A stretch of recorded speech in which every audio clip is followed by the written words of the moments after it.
rearrange something real quick.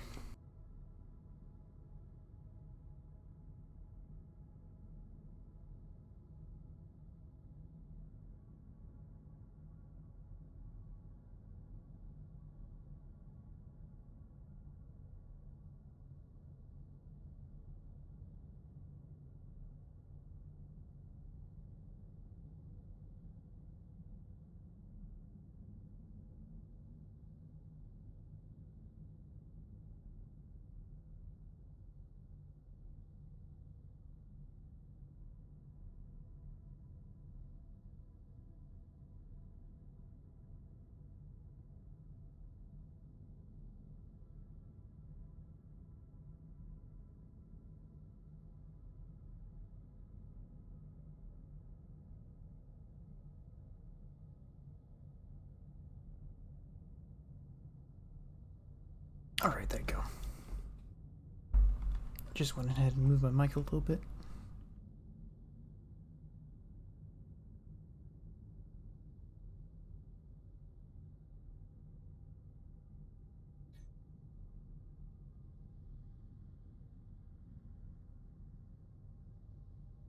Okay.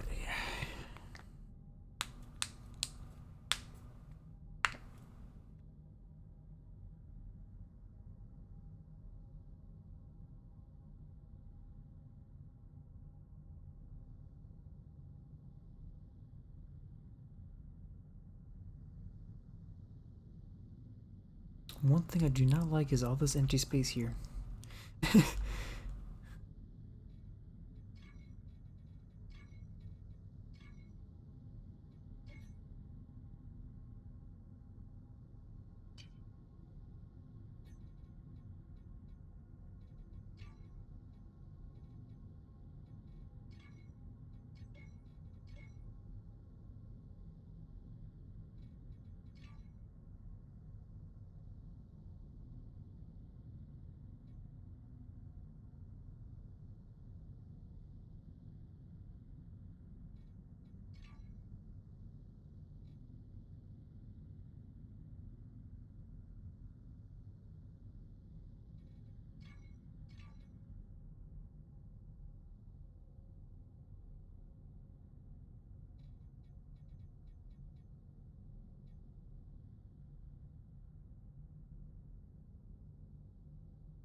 Yeah, no way.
Okay. I'm just trying to figure out a design that I want for the size of the ship over here.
I mean, let's try.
Where are you off to the side?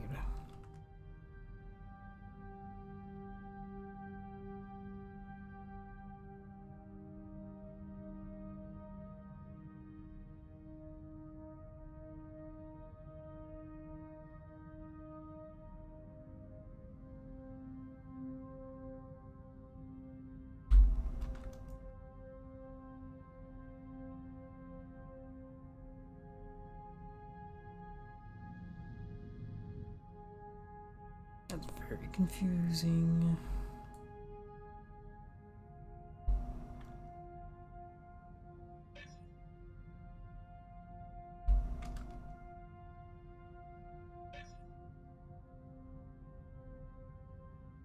Oh, wait. No.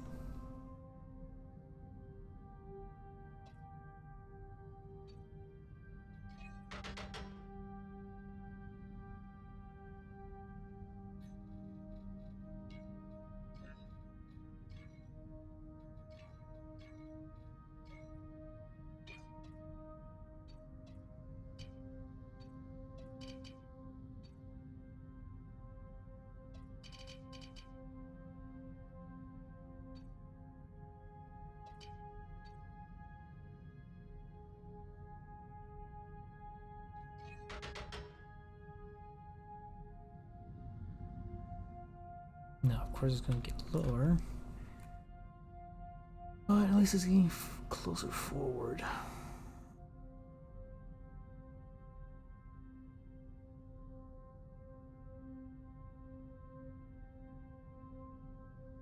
Besides, once I add the thrusters over here.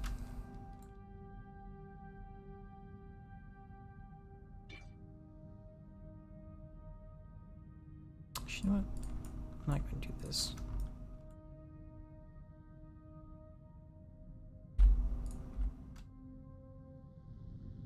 Still going to.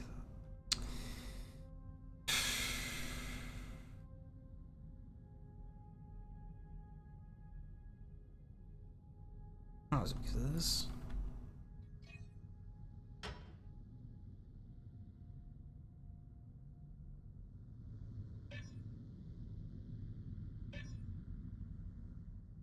Yep.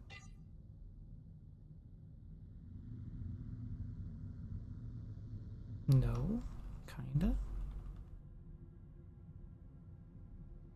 Oh well.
It's not even hugging it.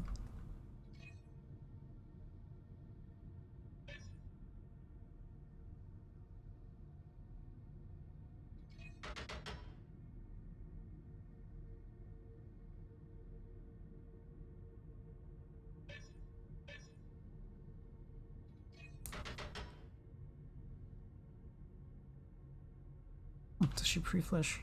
Yeah, of course, once the nozzle goes out, it's going to be the same level as this. But it works.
think there's enough room here. I'll really just grab this. Yep. It's much better. That.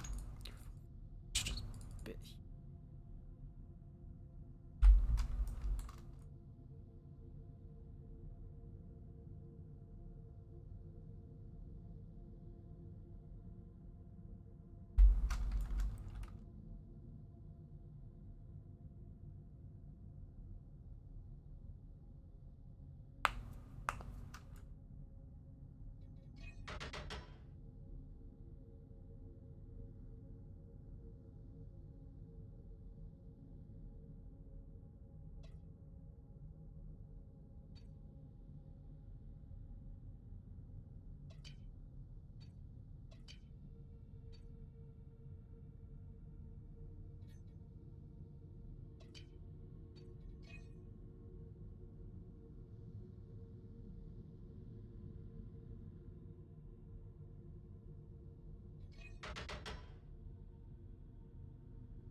What?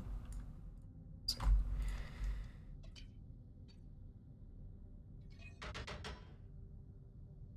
It's not a good sign, but oh well.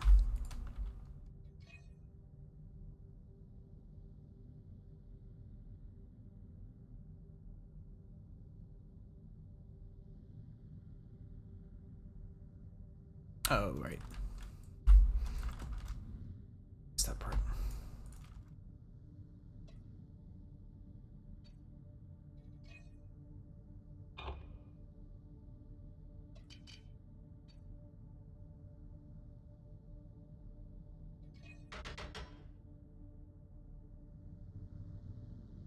makes you go lower.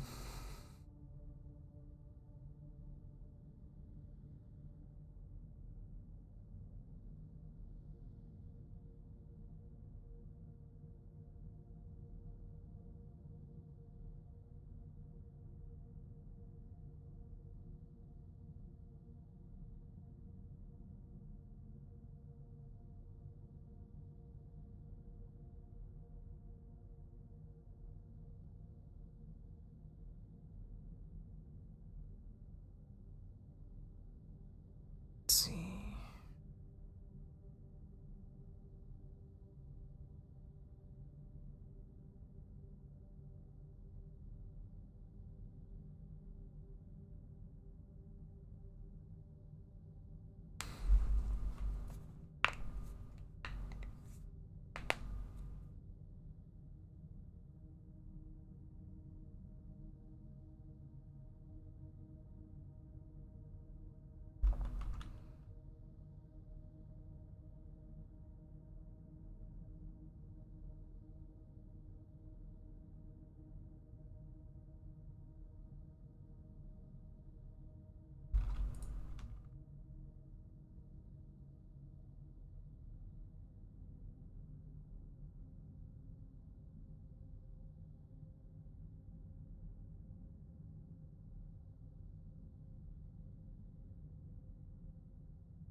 And I'm back. Had to go for a few minutes to help out.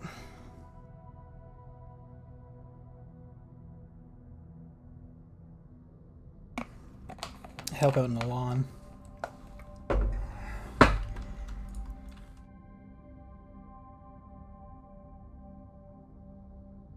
Remove that.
I think right now I should just try to focus on getting actual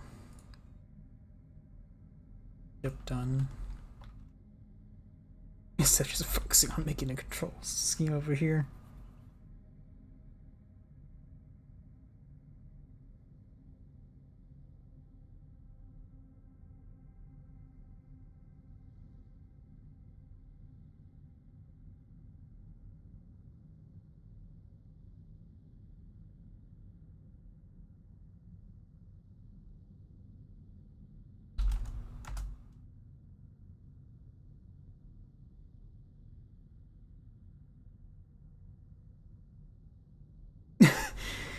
Yeah, that's typically how at least my designs typically become.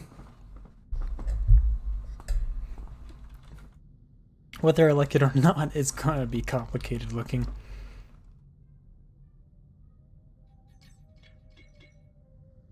And now I have to fix this. Oh no, I know how to fix that. I'm an idiot.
Okay.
kind of hard to describe.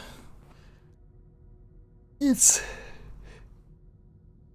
kind of focus, medium focus, I was actually saying, not 100% focus on PvP. It does have its PvE aspects, and just it's not exactly forcing you to have to compete against or fight against other players. There will be automation and all that in the game, but that's not going to be out for a bit. At least not all at once. As far as I understand that, the automation factory sort of stuff is going to be bit by bit over time.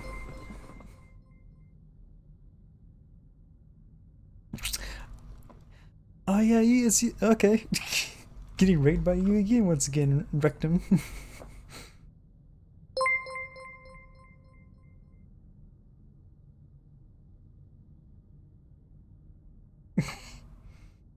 Thanks for the follow.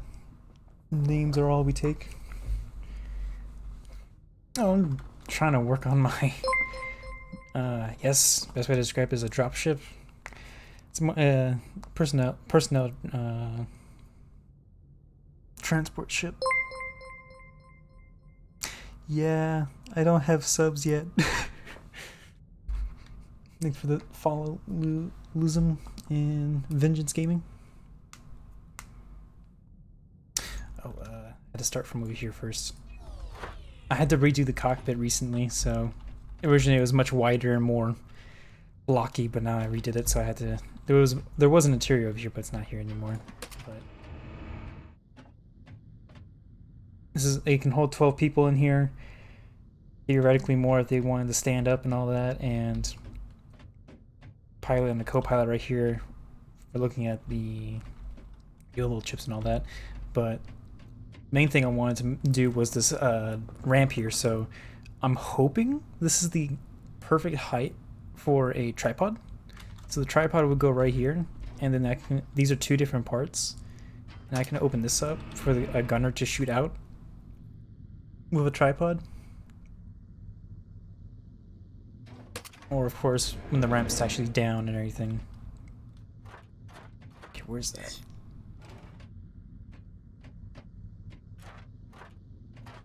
Wait.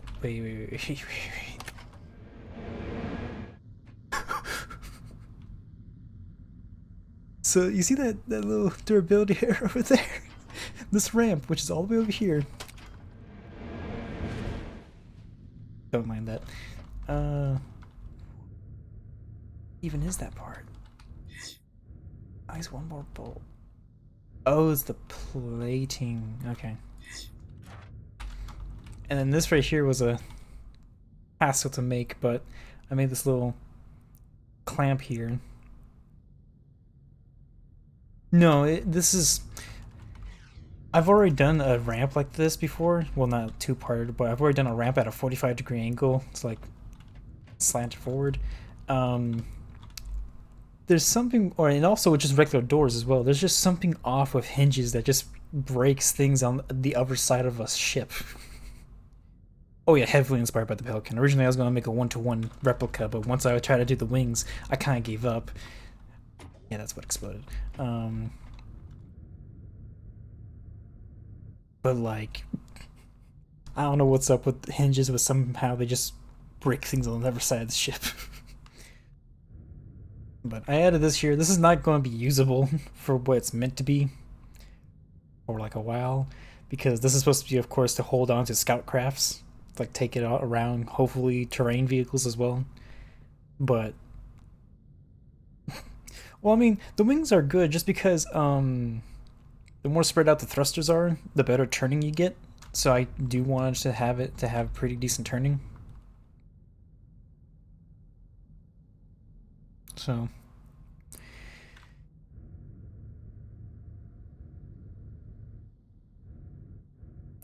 at the moment, at least in closed alpha, I don't plan on that. I'm trying to get this ship done before early access comes out, so I can use this for my faction. This is going to be purely for my faction. It's going to be, this is like a base model I'm making. But I honestly don't know if I will or not. Earenthrall. That's really, really small. But we've been around for a while. I think how? Dear God, it's been 2 years already. Okay, yeah. The faction's been around for about 2 years now. We don't we don't really do diplomacy. We're more of a at our core. We're a mercenary faction. All right, take care. Names.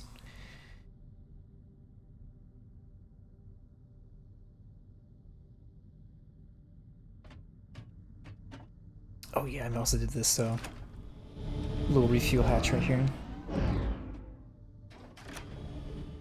and I don't get why that does it.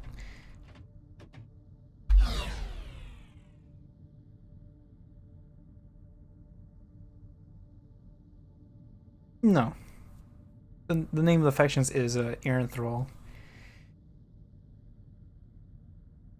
I'll just type in the chat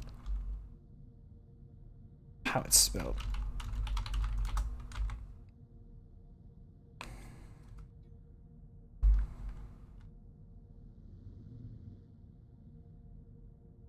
Civil Industries. I actually never heard of that faction yet. But okay, what piece is that? That's this piece, right?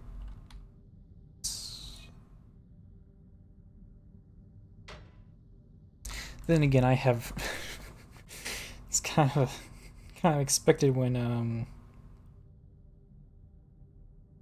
go MIA off the Starbase server for like how long was it? I was kind of gone for like about a solid 4 months, 3 to 4 months from like October to March. I kind of just dipped for a bit.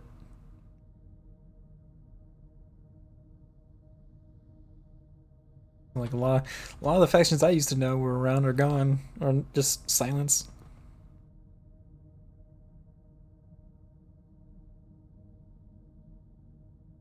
Ah, okay, so kind of like a not description. It kind of sounds like a an info hub, kind of, or like how you said it, a business union or to connect together.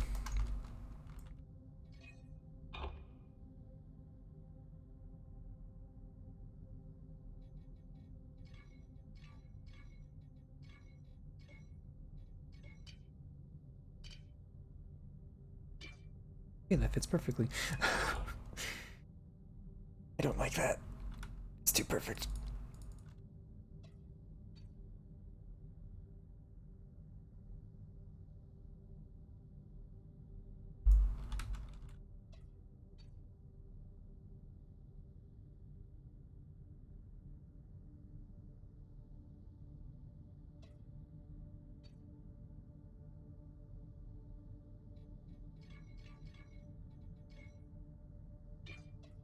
Yeah. And also the other reason why, just to go back on it, I don't exactly want to do any sort of like, how'd you describe it? Community commissions. It's just because I have not actually made a ship that actually properly functions yet. So, like,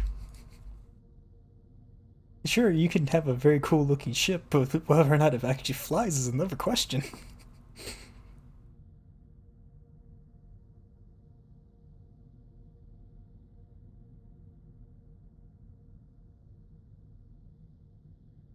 Ah, I gotcha.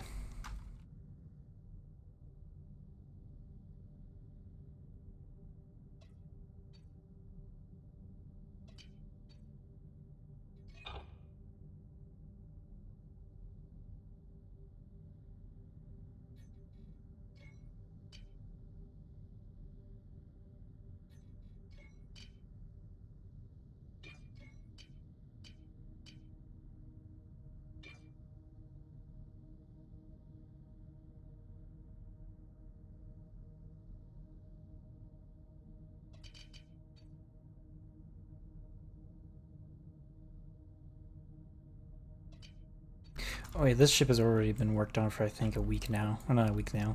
Gee, that's really underestimating it. I think it's been. How long was it the last time? Let me see. Save it. When was that scrapped? Oh, 23 days. It's been that almost a month now that I've been working on this ship.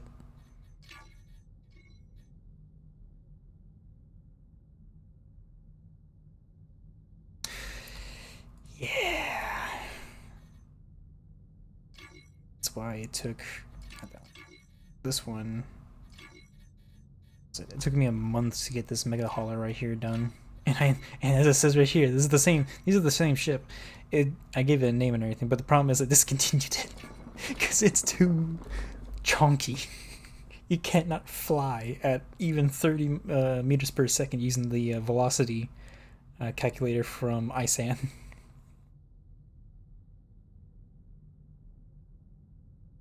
Oh yeah, no. Chunkener had a whole interior and was kitted out with how many crates was it?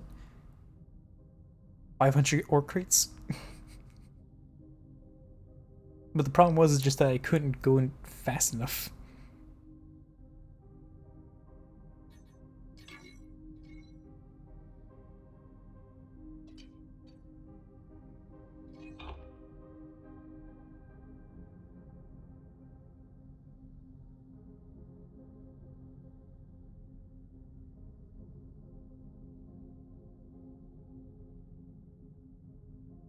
Actually, you know what? I'll show it again since it's been a while.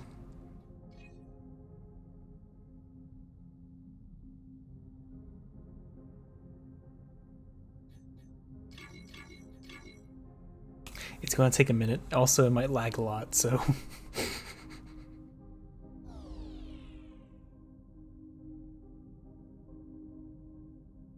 I also hit a whole bunch of caps, including the cable and pipe limit.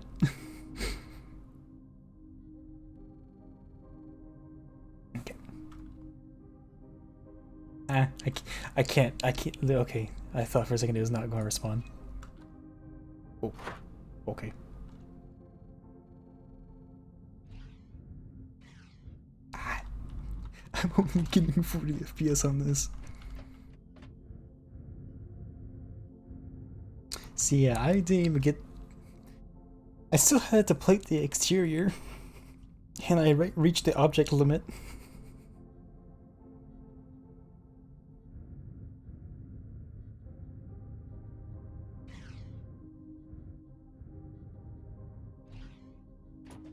I still had to wire that up.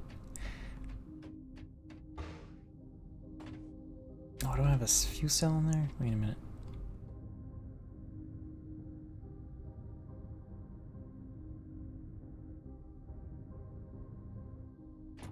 Yeah, well, I'm pretty sure I can.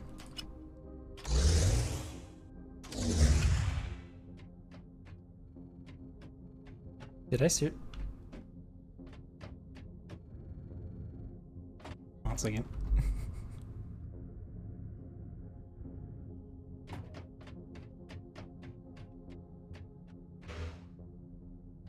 Okay, I'm going to have to do the back way. 1 second.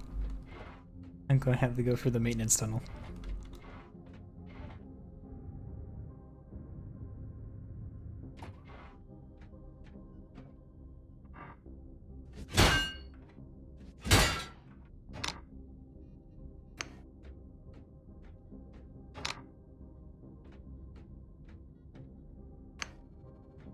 Okay.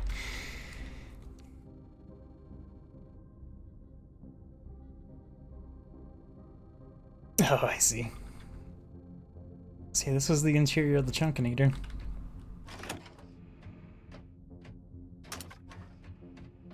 I had catwalks out here, which I was really happy about.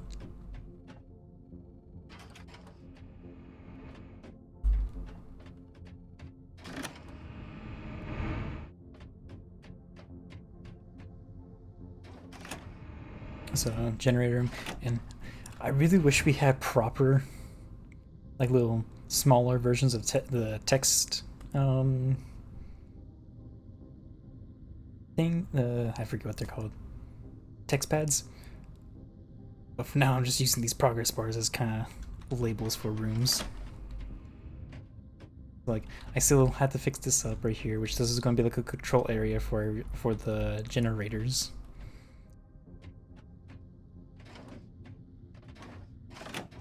I had all these batteries over here. And this one's exactly the same over here. They're just the same thing, but mirrored. And then up front over here, I had storerooms for all the fuel cells. That's disconnected. Is that? Yep, okay. And this is where some passenger seats were going to be at. Coolant cells would recharge at, and you can control the coolant cells by using these levers.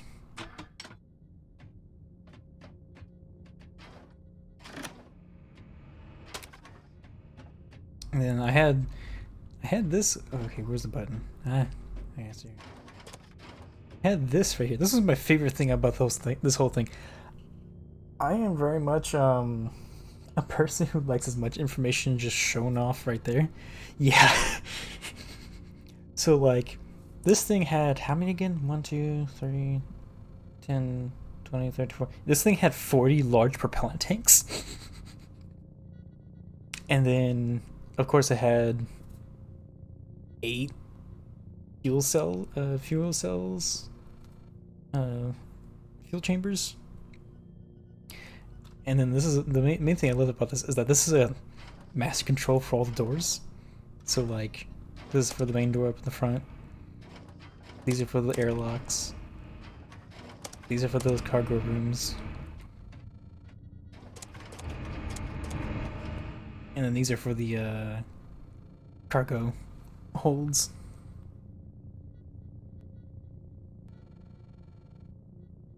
Now the interesting thing though is about this is that these things light up, of course. So what happens is, I realized this after the fact. If you're being boarded or something like that and they use the doors normally, when they open up, you can see where they're going.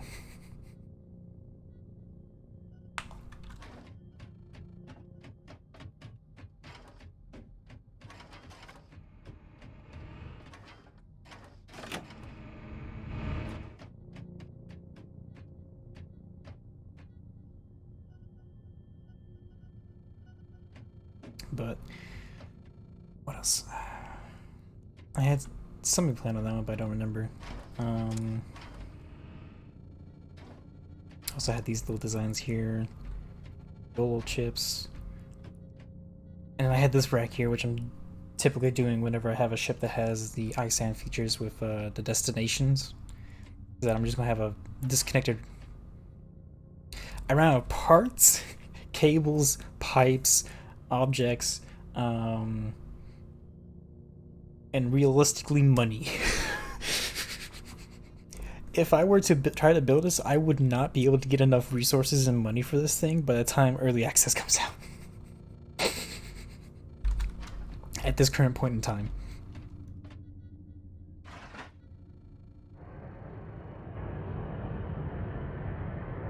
Now the thing is, I am going to remake this ship. And yeah, this is it at full throttle. Like, it flies. I changed it as soon as they increased the limits for the ships to, from like 8 billion to 16 billion. In terms of like the voxel limit, when that happened, I started making this ship. Yeah, not only currency, but when early access comes out, everything's going to require ores to be bought. So, so like you see right here, it only goes about 70 meters per second, and this is without any cargo, if I remember correctly. Oh yeah, it's out of power too. Okay. But yeah, I am going to remake this ship though. And I'm going to try to strap on a plasma thruster on it instead.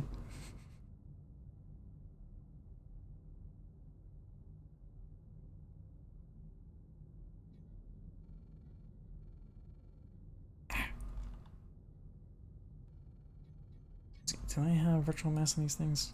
Nope. Yeah, that was it. Empty. It only goes 70 meters per second when it's empty. Yeah, the only problem with this ship though is that I use like you see this little cage up here. These right here is pretty much the size of each segment of the ship. So I was using these 384s with these 36 centimeters corners, and there's those segments about 1, 2, 3, 4, 5, 6, 7, 8, 9 segments. The problem is the plasma thrusters are bigger than that sort of layout. So if I had to do this, I have to completely gut out the ship in terms of the interior and completely redo it from the ground up, pretty much. Because plasma thruster. Wait, and also here's the limits.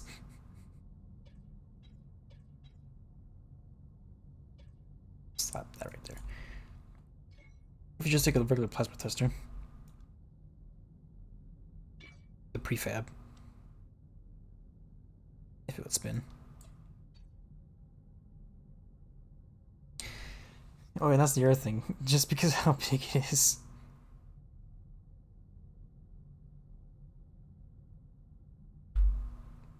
Not really that much. I mean, like I said, I'm going to revisit this in the future. I'm not really worried about fixing it right now. I'm going to be fixing this when early access, post early access. But for now, I'm just going to leave it here, not touch it. Say, hey, I learned a lot of things from my first ship. This first ship that I built. Leave it at that.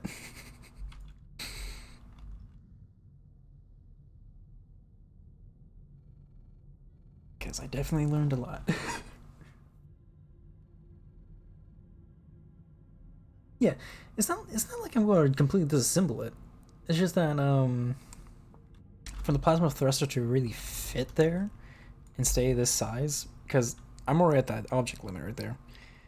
I pretty much might as well just go ahead and just kind of probably like get rid of the cargo frame here, and kind of get rid of this kind of hold over here and just put the generators up there and up here instead, and just slap the plasma thruster in here because these batteries will be going away. I kind of want those batteries. So there's like some sort of leeway time. But yeah, that was my first. This was my first ship I built, pretty much. That too. There'll be new generators. And the other thing is, I'm actually no. I'm not going to make this to a transfer this into a capital ship. I'm going to use that my first project instead into a capital ship. But this one would probably be like a. This thing will definitely be big.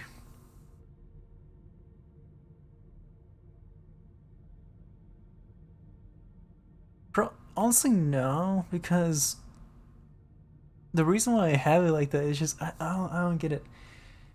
The thing is, it's more efficient in terms of cables to do it like this because when you have them stacked like this in direct contact with each other, like it says right here,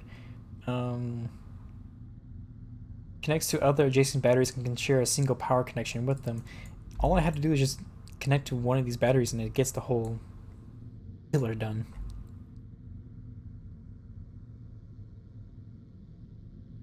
So it's a little more efficient in terms of for cables.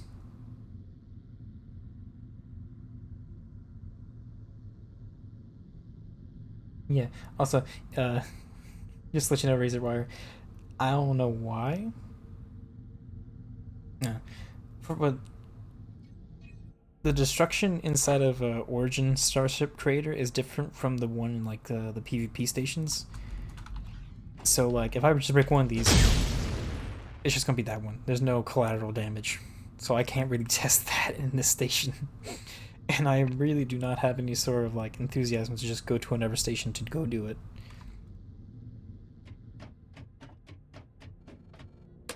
And not even weaponry will do damage in here for some reason. Like, even I bring my railgun in here, I try to shoot a propellant tank, nothing happens. Like, that breaks. But if I go up here to, well, not even that. This, if it was the safe zone, nothing would be breaking.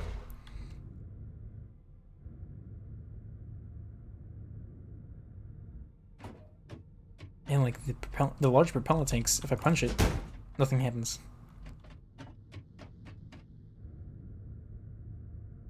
But then if I go over here, go back inside real quick.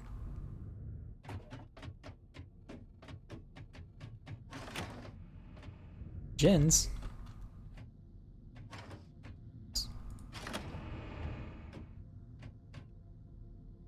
Confusing. Oh yeah, one thing to note about these doors actually.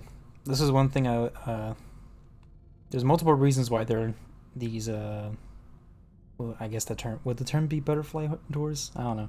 The reason why they're dual doors like this is for a few reasons. One, just so both doors can be open and you're not blocking anyone from going through the hallway.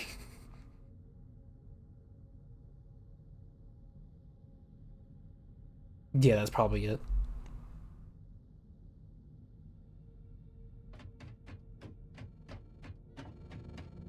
But the other reason for these doors is because the inner plating, the main plate, this part right here, this part right here, is actually made of mercurium.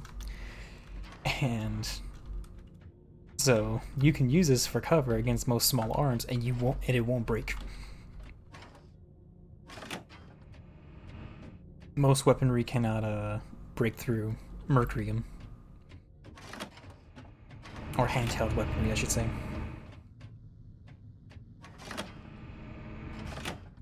So these work as effectively cover for when you get bored and all that. I don't remember the specifics of what can go through mercurium, but I just know, like, pretty much if it isn't like explosives or a railgun, you can't get through it.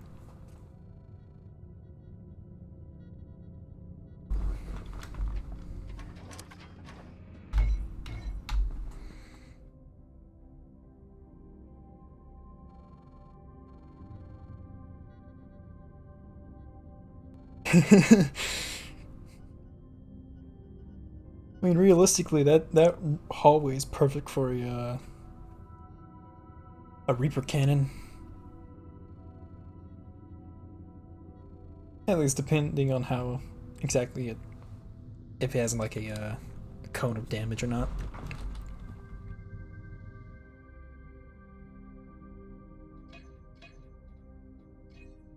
Oh, there's some changes.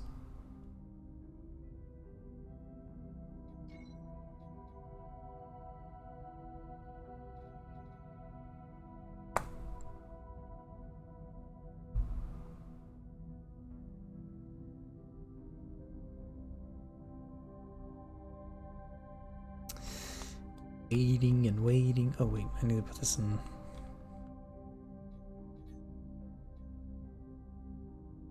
Never realized I had this properly filled out. Okay. But yeah, that was the Chunkinator version alpha. Discontinued.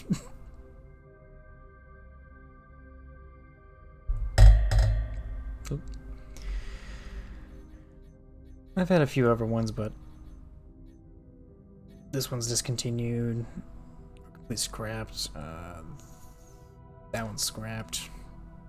That one was only just a frame. I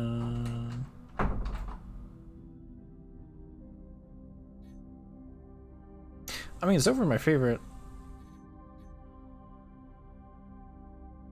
It is the dropship. Just because of my personal bias of like, hey, this is actually looking like it's gonna be an actual ship. But like, I really wish the Chunkinator would work, just because I really liked it at the beginning, but then after a while it just became like, ugh.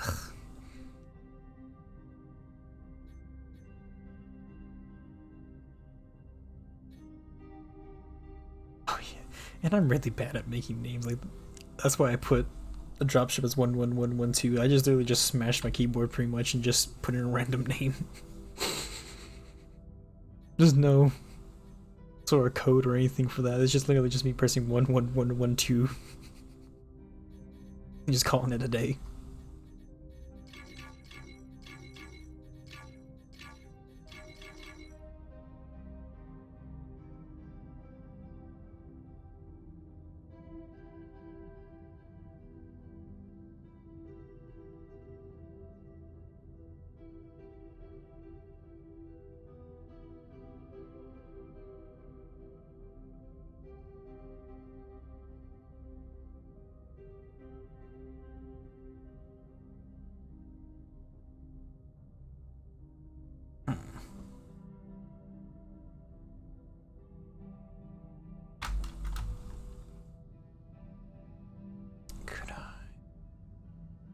Get rid of these.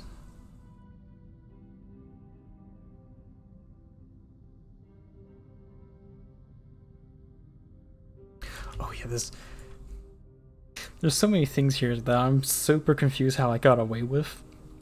Mainly, this whole thing right here. This whole curve I managed to get with 15-degree angles. Like, to this day, I don't know how I managed to get away with this, and I feel like I shouldn't have.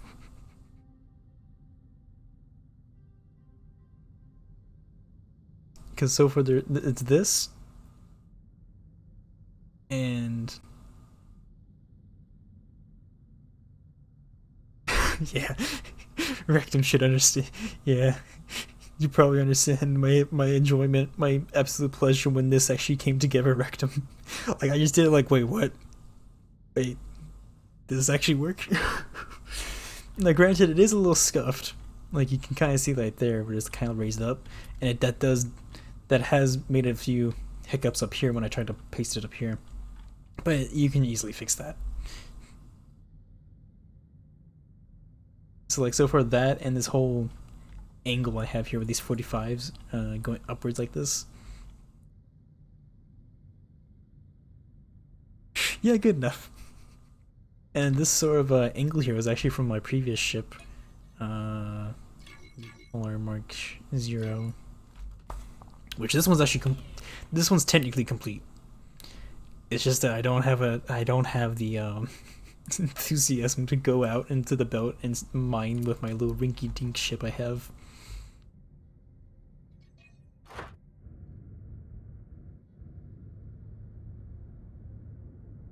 It's like this one I have. This is just a temporary, honestly, temporary logo. I'm still trying to figure out what to have as a logo for the faction. Right now, I'm just trying to make something makeshift right now that can fit within the current limitations. Yeah, you could see after a point, I just kind of gave up on the look of the thrusters and just slapped them on there.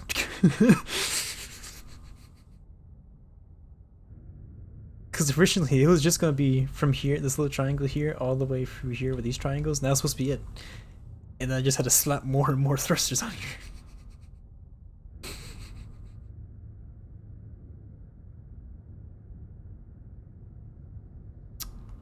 trying to remember, I think this was 50 ore crates. I think.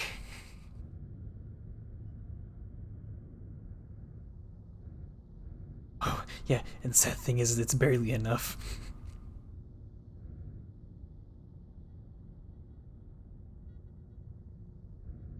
But this is the main thing.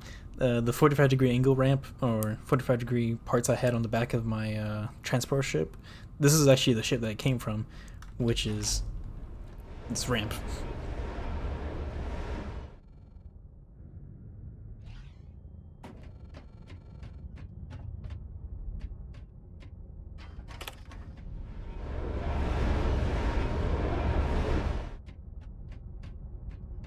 And then the generator setup is right here, so this is definitely not meant for combat, because as soon as this ramp goes down, just a stray bullet can just blow up the ship. Mm-hmm. I like my interiors. Since typically that's where I will usually be in most of the time. I I prefer to make the interiors look nice.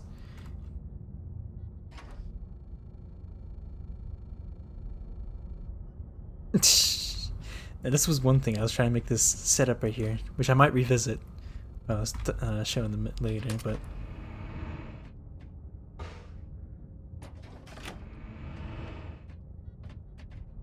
so this is meant for these fuel racks here, coolant racks, some extra fuel cells. Then I have the ship transponder here, and these are for the.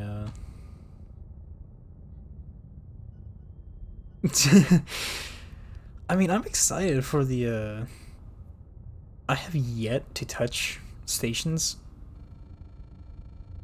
and I'm just kind of interested in how that kind of works out in early access. But like, here's all the ice. I managed to make a little template here for the ISAN, and color coded the actual chips so I know which one's which. And this rack here is just for ISAN destinations, like different destination codes. And then was this the one? Yeah, I didn't save it, but I was trying to make a right here. Here you go. I was trying to make a pretty much a soundboard. So the whole point of it was so that this is before the changes from the recent patch, by the way. But I was trying to make this little speaker here do different kind of, I guess, quote unquote, call signs for like landing, or like stopping and all that. But I kind of gave up on it.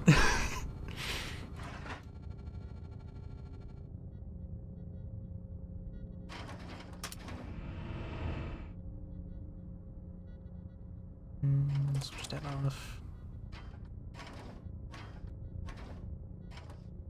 Oh, I forgot to put the hatch. No, I didn't. Wait. That's not it. That's.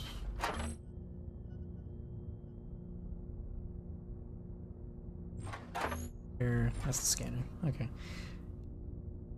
Wait. Nope.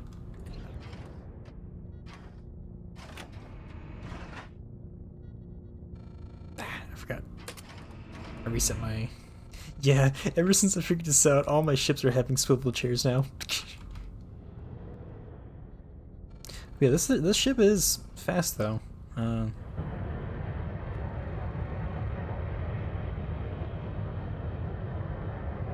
very nimble for some reason.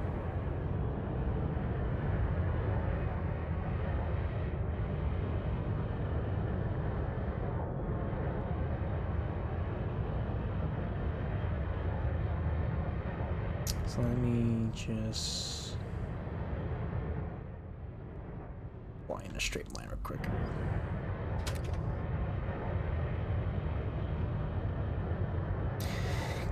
I kind of forget how fast this goes.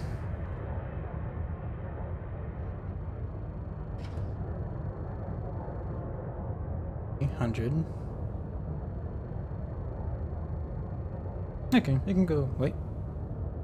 Okay, it can go about 110 meters per second.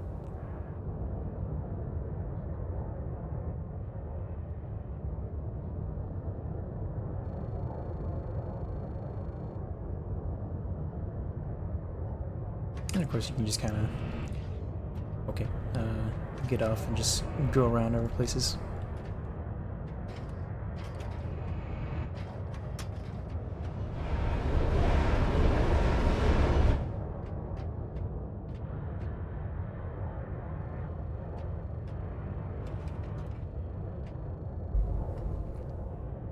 Oh no. Okay. But yeah. So this is a ship that I'll say that I successfully did. Now the the funny thing is, I was making the ship before ducks came through, so I had pretty much all of it wired up and ready to go. But then the ducks came in, and I'm just like, fine, I'll do it. And I just completely gutted out all the wiring and just did it back from scratch to use the system.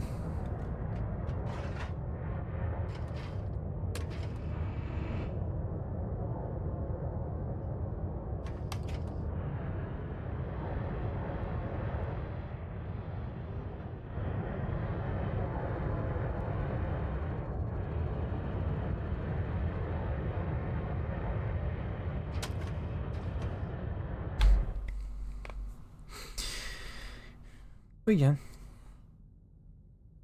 I might use that ship in when early access comes, but probably not, honestly, because oh god, I just realized that it's gonna be so annoying trying to get iSand stuff up because all the iSand stuff requires professional YOLO chips and that requires Exalium. And no one's gonna have Exalium on week 1 or in the first couple of days.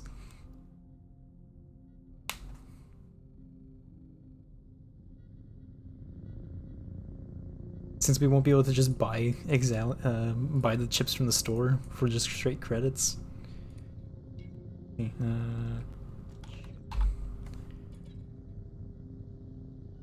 Yeah, it has 50% Exalium. Oh no. What about the advance? Nope. So people can have just normal iSand for a bit, but if they want any of the upgrades, they have to get some Exalium. Any of the modules. So now I have to rethink this now. Oh well. We'll worry about it when the day comes.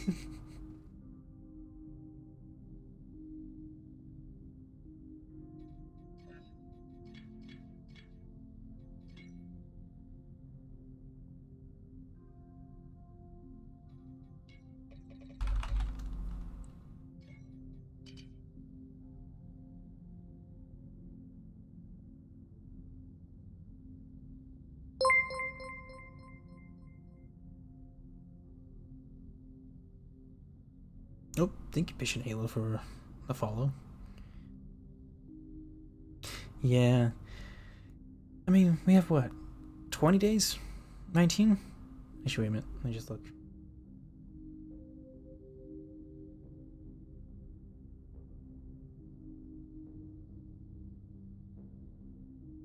About 2.5 weeks. Yeah.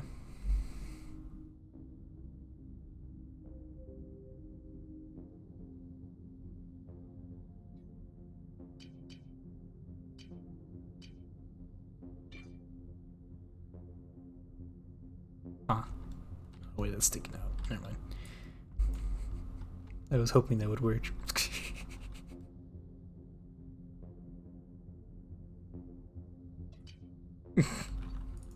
Yeah, I've already got a few friends who are like, why can't we just pre-order already? I'm like, oh no.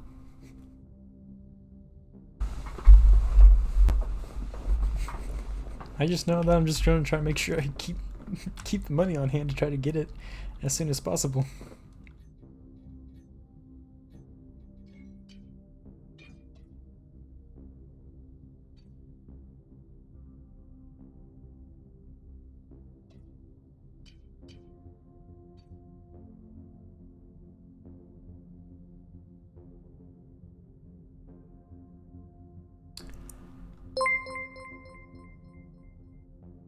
Oh, thank you, CD Goods, for the follow.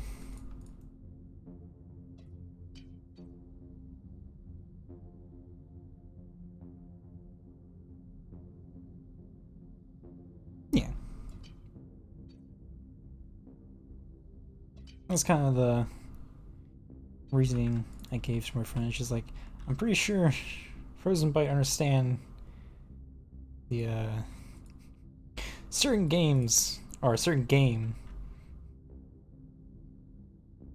Yeah, true, but I wouldn't really say this game has any sort of will never ever have a situation like No Man's Sky. They've already, in some degree, told publicly about features that are not in the game yet.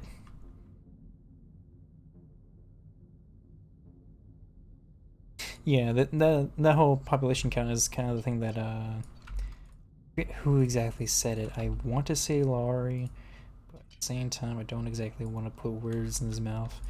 I just know one of the devs said at some point that they want to.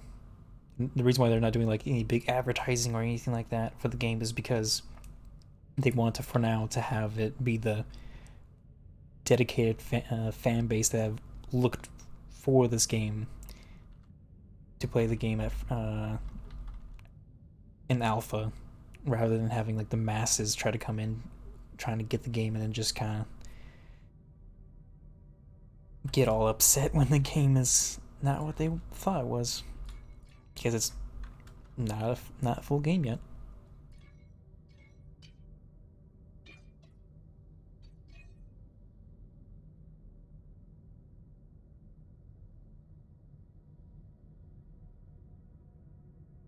Kind of works. Oh, that actually doesn't work.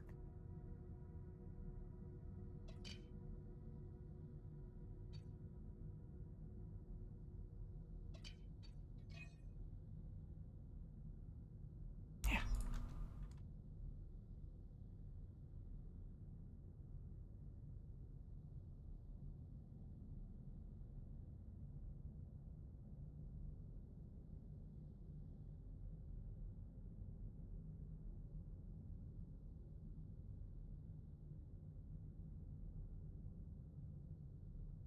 Yeah.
Does evenly? Okay, that's did not even intend for that to be evenly spaced, but okay.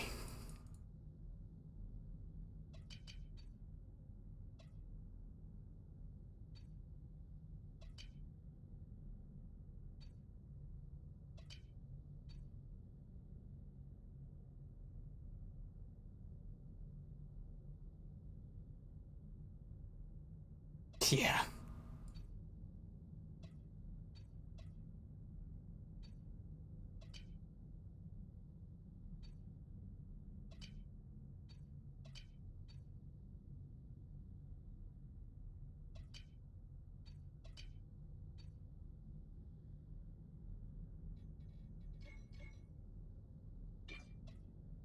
Yeah, so far, out of everything on at least the roadmap, what's the one feature that you're most, or everyone that's currently watching, what is the most interesting feature that you guys are excited for?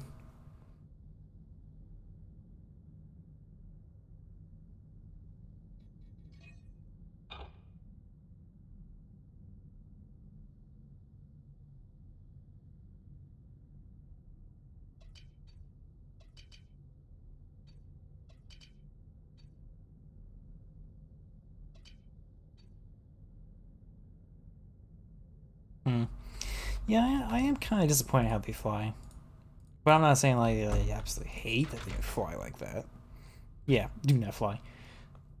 But like I understand that they have limitations in terms of like how they can handle a ship that scale.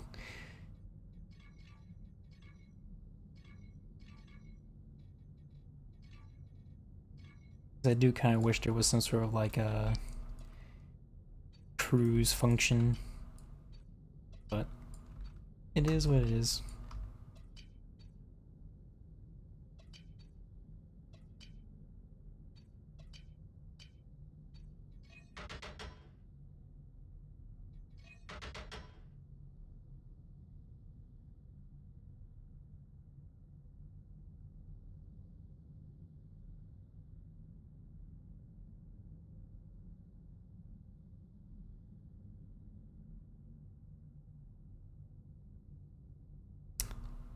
Yeah, doubt you. Actually, wait a minute.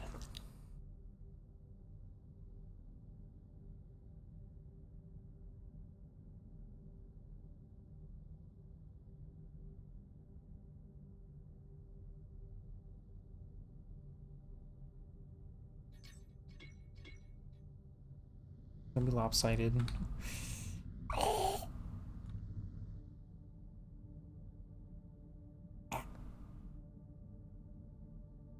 Okay, how about this? Get rid of that. Okay, that helps it. Oh wait, I need to get rid of this one too.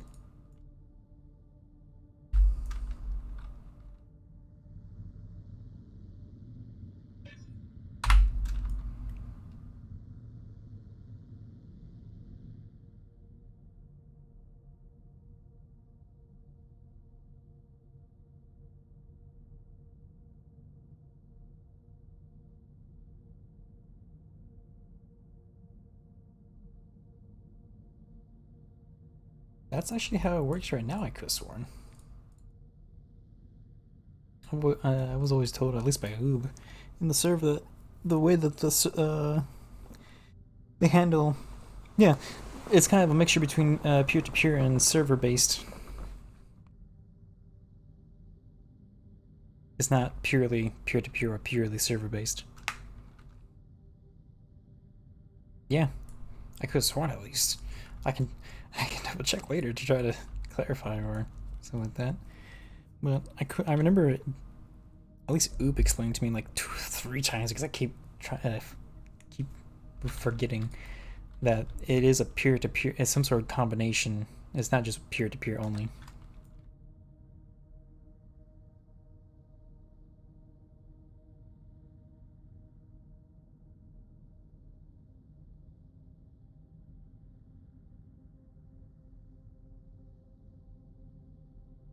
Like I think the physics is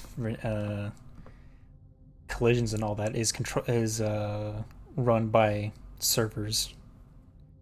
I think generally I'm not really one to be well informed about this kind of stuff. Yeah, yeah, I have no idea about Star Citizen. I've not really been all too interested in Star Citizen as it is.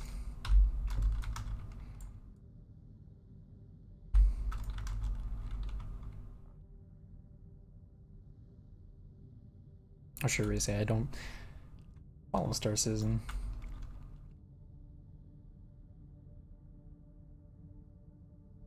What's that now? That's actually a lot better.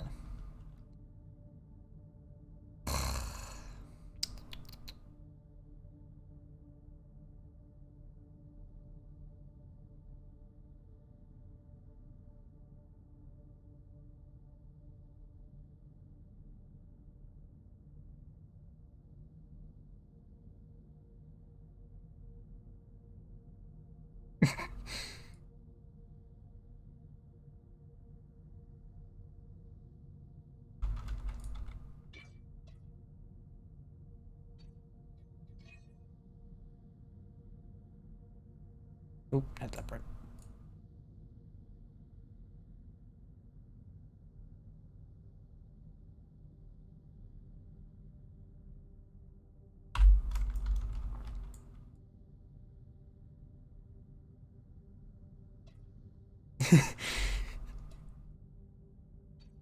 And so far, this is the only way I can really reliably use them, is if I make it go at an angle, then come back at an angle like this.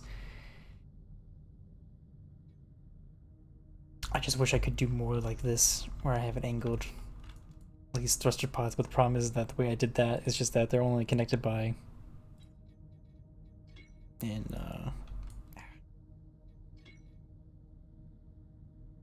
like this. They're not stacked up here and stacked on the top. It's just one level. Yeah, I was really happy how these thrusters came out.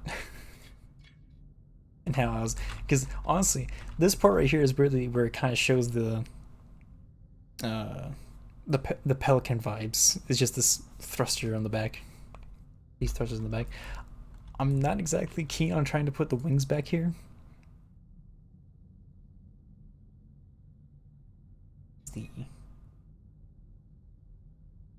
That's the rotation amount, by the way. That's the lowest amount of rotation you can get. Is 5 degrees. I think it's 15. Okay.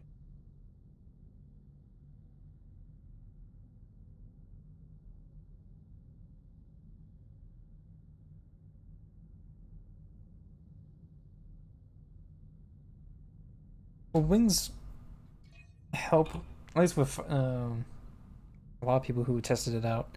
Wings do, in fact, have a purpose in terms of maneuverability. Like those on the sides right there, those maneuver thrusters, that's going to be able to push it to spin really fast, or much easier than if they were in the middle.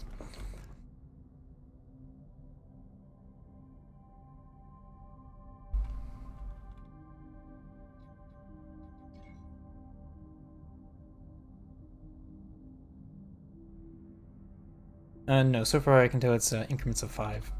I can double check real quick. Nope, you can do it. Yeah, just that 5 is the lowest and 90 is the highest. So you can do it by... Yeah, you can do it by increments of just ones. Make the wings flap. There was actually someone who made the Lambda shuttle from Star Wars with the whole folding wings and everything. It's just that those the wings just kind of made some cursed things happen whenever you're inside the ship after a certain point.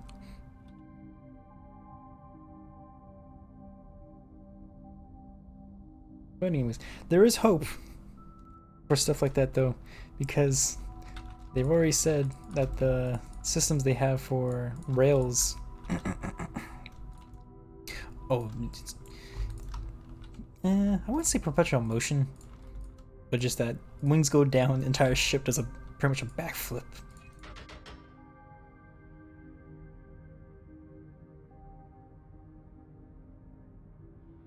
Also, it sounds excruciatingly horrid whenever you listen to it just go.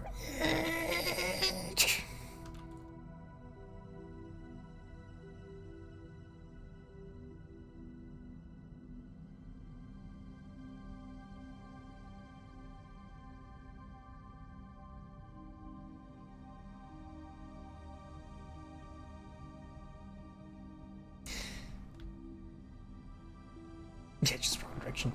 I honestly don't know. I haven't been touching fighters or making wings flap and all that. I'm quite all right with just stationary wings.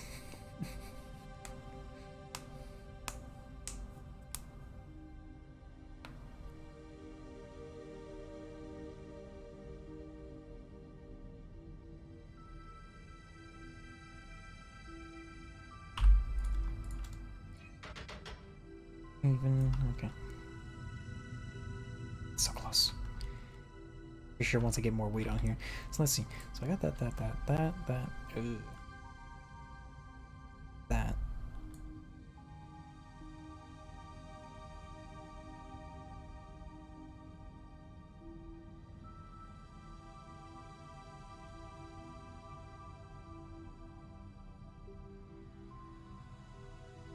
No, let's just do this. These off.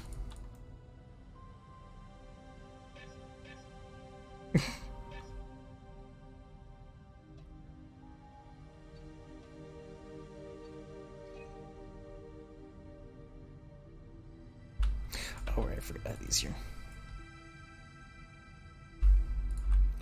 So why didn't I do this before? I think I'm about to be reminded why I didn't have these here. Or not? It's to where I wanted to be.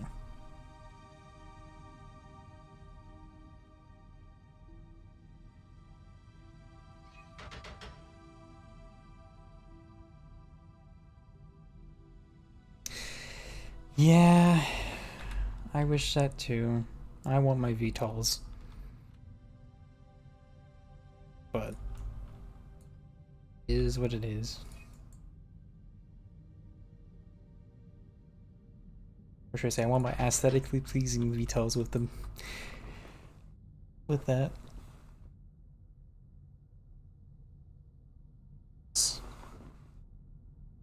Do you have a ship in mind that kind of gives me a reference of what a ring engine is? I'm not really that versed in the terminology for thrusters.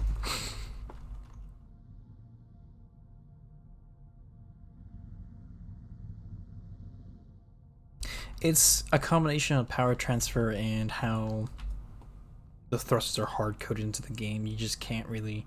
It's not that it won't move, it's just that if it goes on the moving part, it just won't do anything.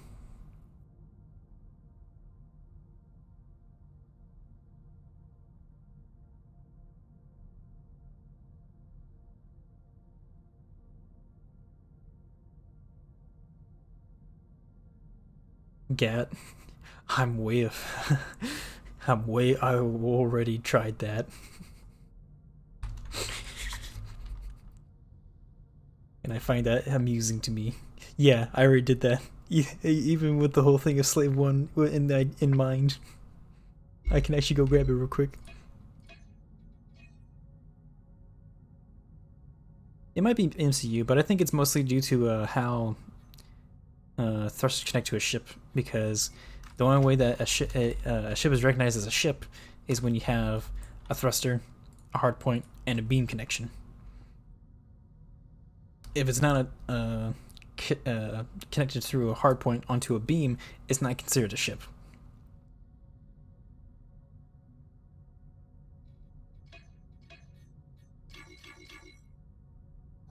Oh wait, here you go. This is it. Here you go, Gat. None of the stuff is here anymore. But this is pretty much what I was going to do. This is the older version of the personal transport, which then evolved into that Pelican-esque design. So pretty much this would be how it would be flying forwards. But it would land like this. And if I actually, and that I had sign cockpit 1.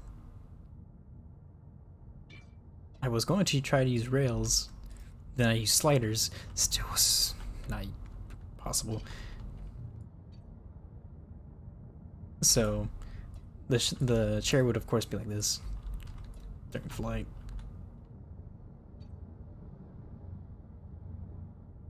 And then of course when it's landed, it would rotate, not like that, but you get it. And then it would just come down here to about here. And then you can get out. And once you get into the seat, you can fly, it goes right here. When you are ready to fly, you already took off, it rotates back. And I already had the doors already, and these would be where the passengers would sit.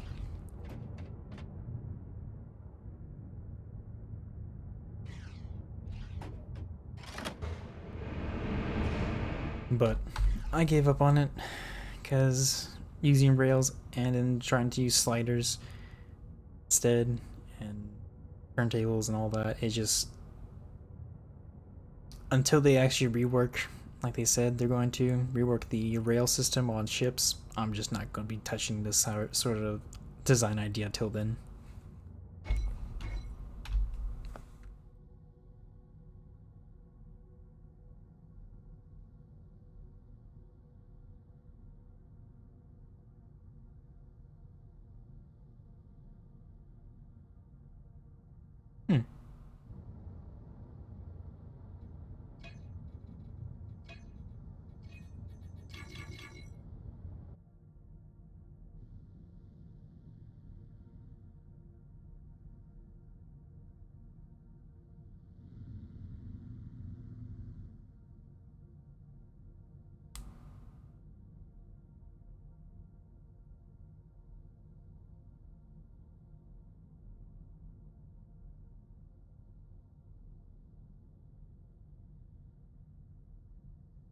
Not exactly.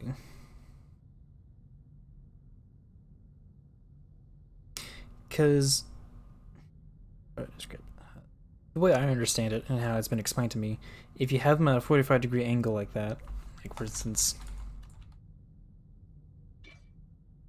let's do this. So, have I'll just do one of each actually. We just do it on a 2D plane instead of having to do the other ones.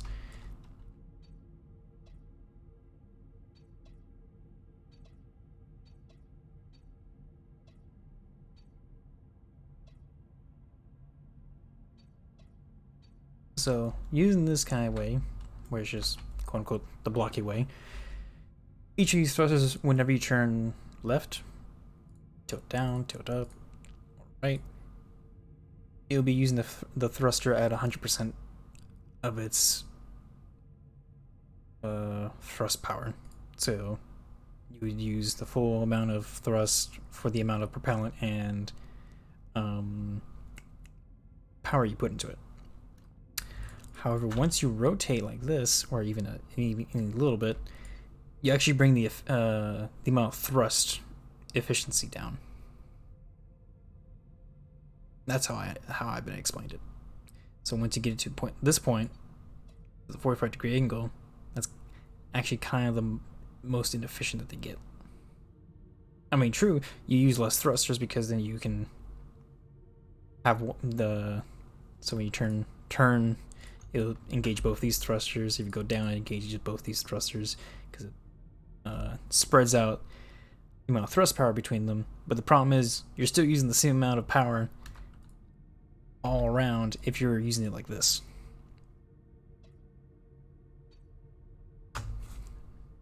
That's how it's been. That's how I understand it, at least.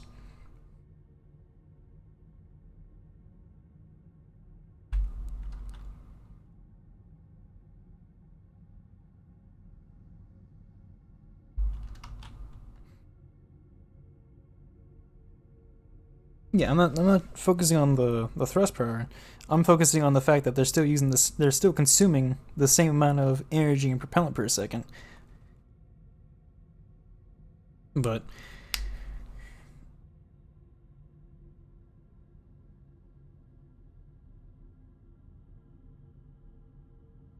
anyways, yeah.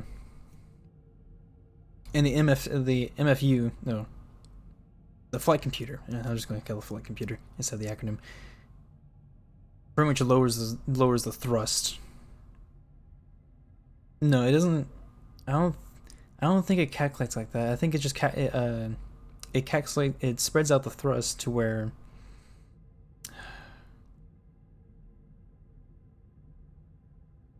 they all level it all out to 100%.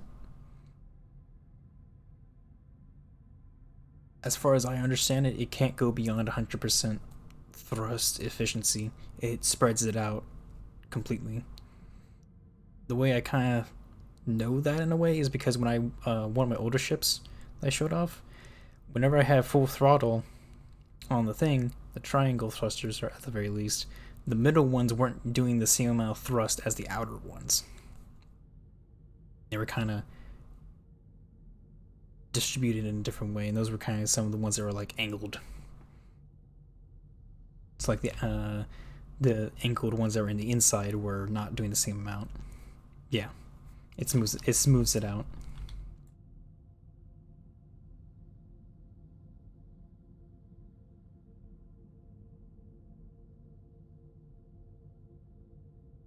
All right.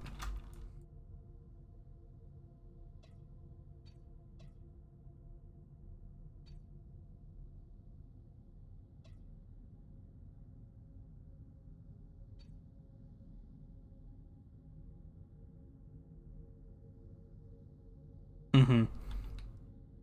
And you can't really do that with the MFU. But the problem is you kind of can't fly without the MFU in terms of using your keyboard. I think. I'm trying to think. I kind of could. I think but it would be very jank. You would have very. That means you would have to pretty much have the intention for the whole thing. Yeah, but the like you said before, the MFU, the main flight computer, smooths it out so you just don't. So it evens out the thrust capacity, so you don't just completely spin out control when you're moving. As long as you have the proper amount of thrusters, you'll be fine. But if you're not using an MFU, you're going to have to pay attention to the center of mass and center of thrust to make sure that perfectly lines up, or else you're just going to spin out control all the time.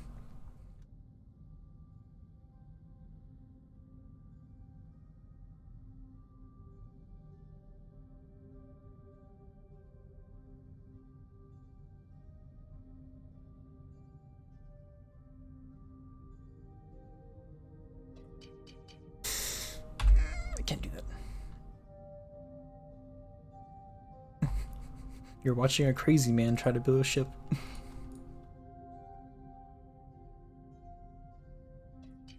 Yeah, I'm not saying to just not do it.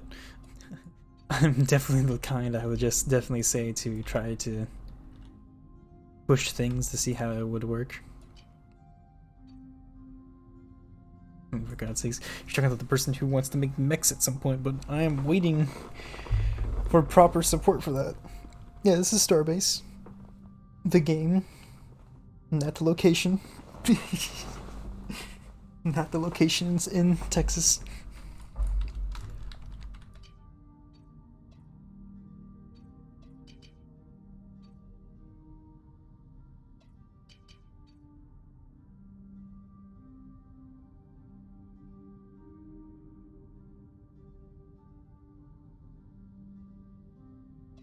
I have closed alpha. I was picked for closed alpha for the game, yeah, to at least test it out. Which I have.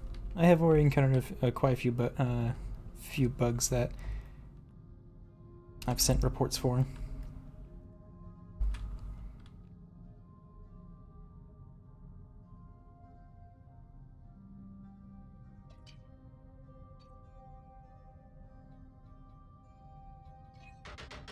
Yeah, like Razor said, the game's not coming out till it's more in depth. I mean, it's the only reason why it's hard or complicated is because I make it that way. I'm making it hard for myself to make a ship look like this. You could totally make a very simplistic looking ship and make it look good. It's just that I like to make the actual shapes with the beams.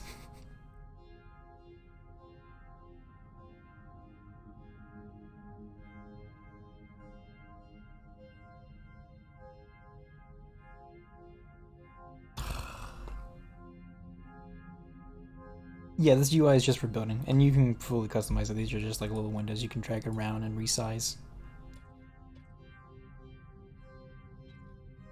Except for the top one, you can't change that one.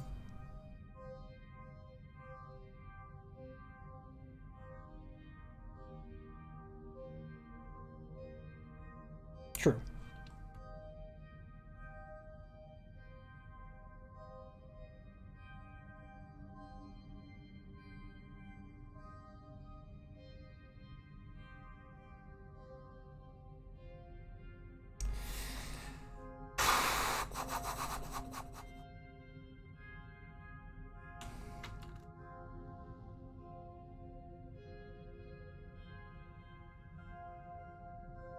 Oh, the combat. This is definitely not the place to look for it. At least in terms of my channel, I am not very one for combat. Combat really varies depending on how you have your ship, honestly. Or actually, not honestly. How I would assume it would work is that depending on how your ship is made and all that, it will vary on terms of combat.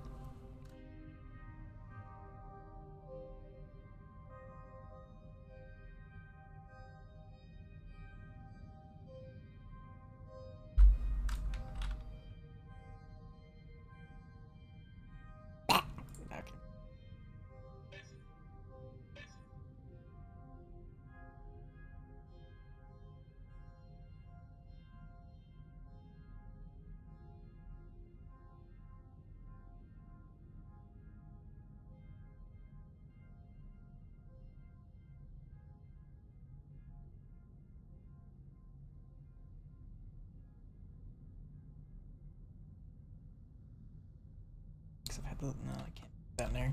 That's way too low.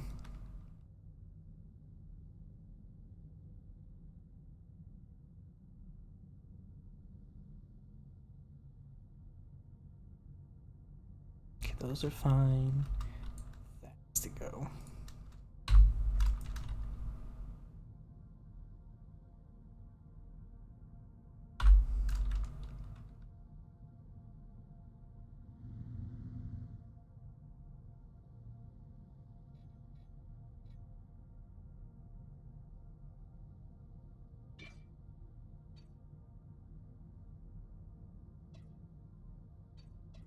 Here.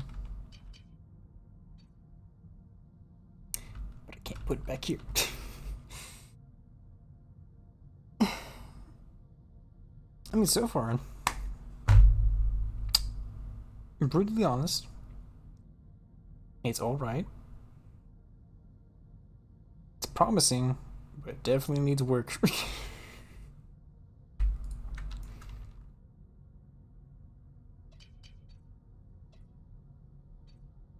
Or should I say, it definitely needs expanding in terms of what they plan for the game.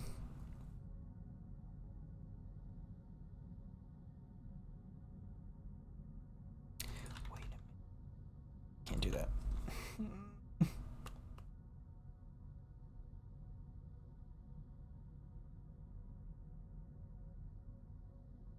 Yeah, screw it.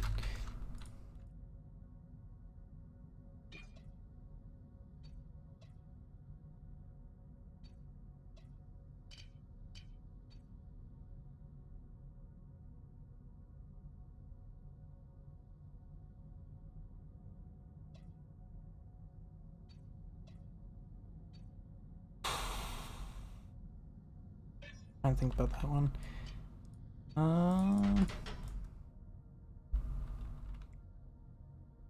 This might actually fucking work. That's scary. Anyways, oh,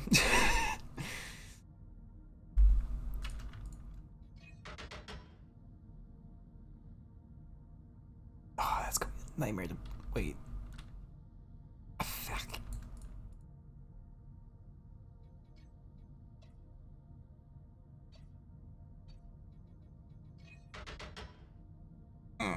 That's not gonna work.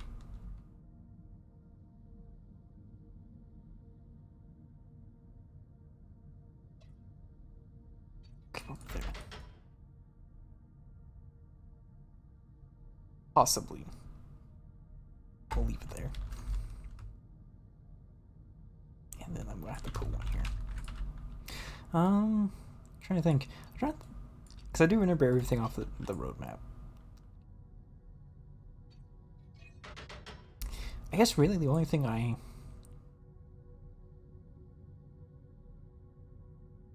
Because I mean, it is a recent thing that they said about it, but just the whole thing, like I said, with Rails.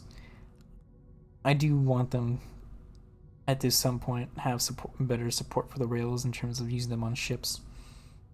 Because as they stand right now, they're completely fine on stations, and when the ship's not moving. So it'll be complete. This current system is completely fine in that case, for what they're intended for, or primarily intended for. But they're very much something that would be very helpful on smaller ships. No, as in these rails, like for these things.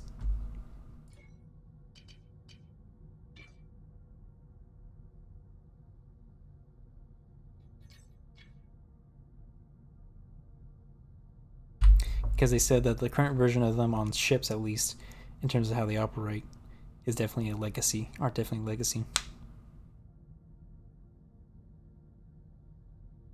Well, just rails, because the sliders are already a thing. Those are right here.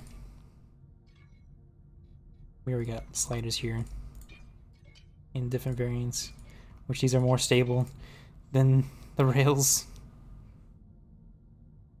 but they're very bulky. Yeah, and we got hinges and all that, but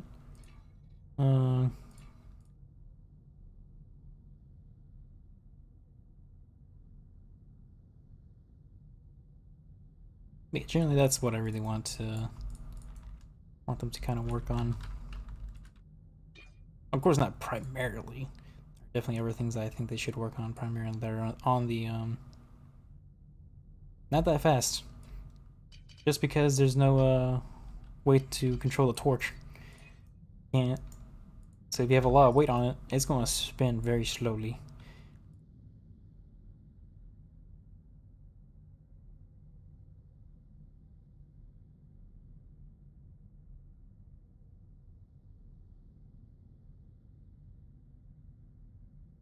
All right.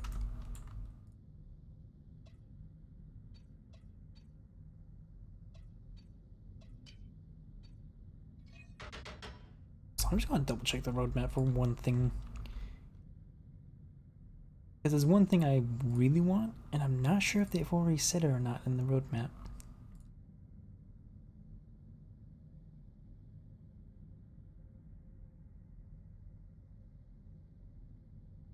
Well, no, not even 120 RPM. The rails only go preset 1 meter per second.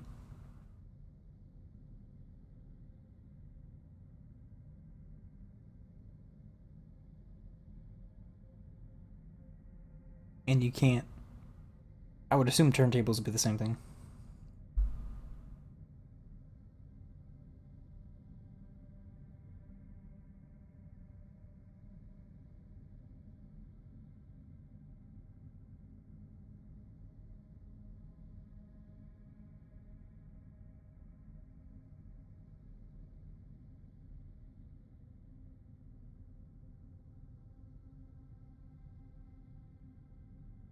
True.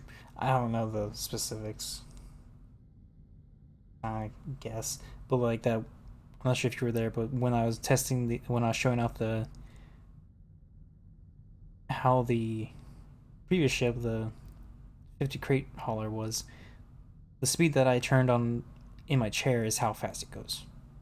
Preset, and it gets slower the more weight's on there, and after a point, it just doesn't work.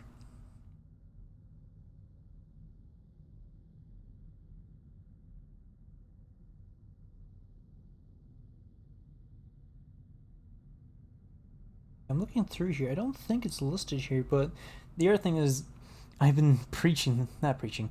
I've been uh not I've been trying to suggest it ever since the beginning that I've been in this game. Been a part of the Discord at least. Is that please give us better versions for rails so we can actually have like train systems or trams or just some sort of system that we don't have to use propellant or anything for on stations at the very least to allow us to just transport around without having to run faster than running, but more constrained than ships because it would be connected to a station or a base.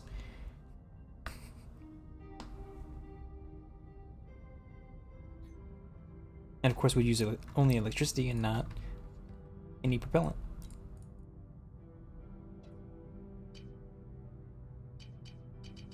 Snap, snap, snap.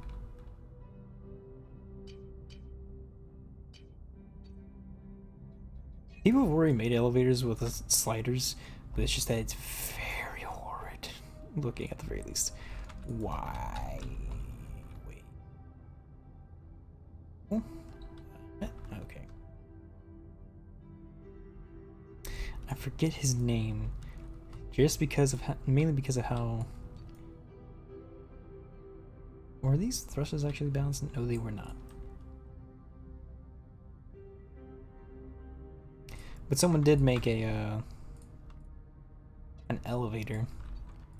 But the only problem is that the elevator was very loud and very jank.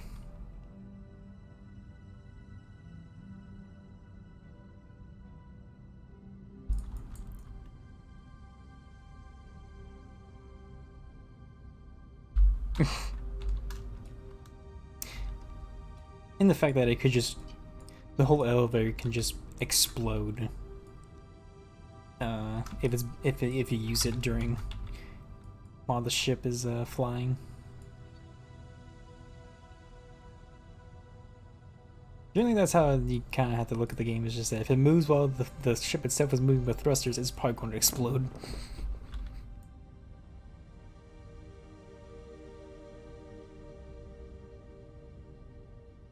Essentially, anything that's bigger than like the ramps I've made, I'm guessing, or like if you're trying to make it for like a big structural support with beams and all that, yeah, it'll probably just snap off or be easy to snap off.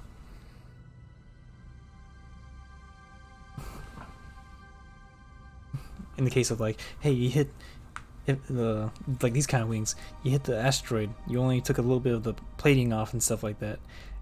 If this was like a moving wing that kind of had like a singular section like right here that would just pivot the wing up and down, oh, you hit an asteroid, the entire wing's gone.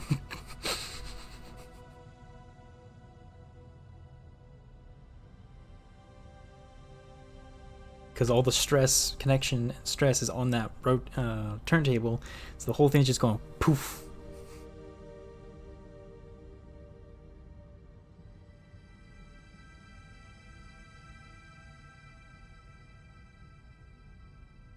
They help, but not by much in terms of structural support.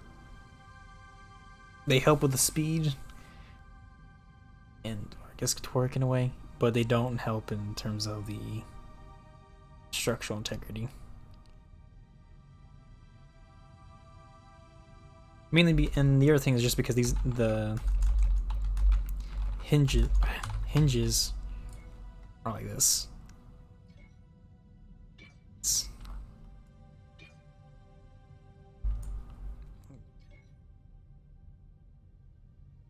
No.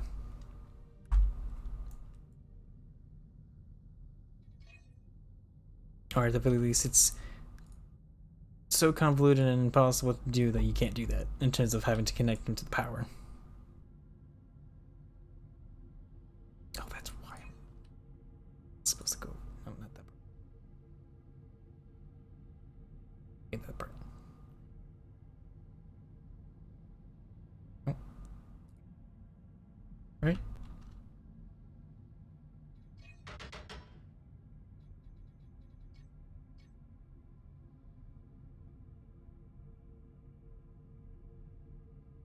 No, they don't. So like this right here, this is not transferring power at all. The only reason why that's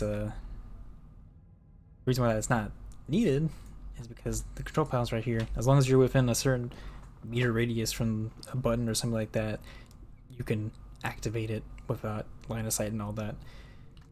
The only reason why you would want powers on this is because if you would want this piece right here attached to the chair.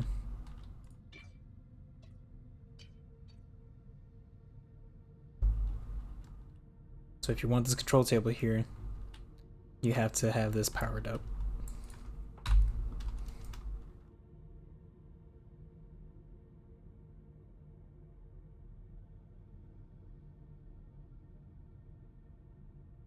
Oh yeah, and this is the smallest turntable you can get.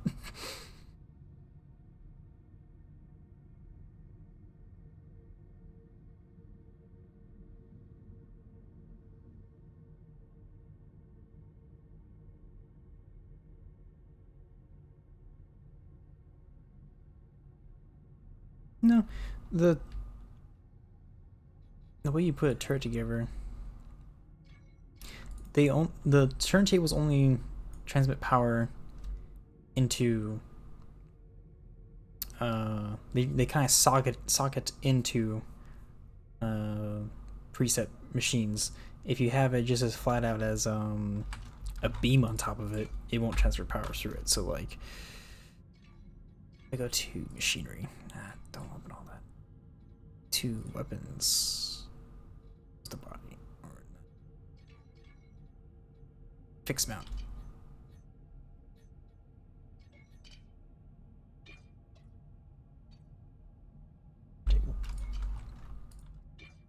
Or no, that's the right one. So you have these kind of sockets right here. So I go to a turntable. That turntable also has little pegs that slot in there. and now that transfers power, but it's only to these pieces that have the sockets in there, for these prongs to go in there, that it will transfer power. Anything else that doesn't have these sockets won't work. Don't have those sockets.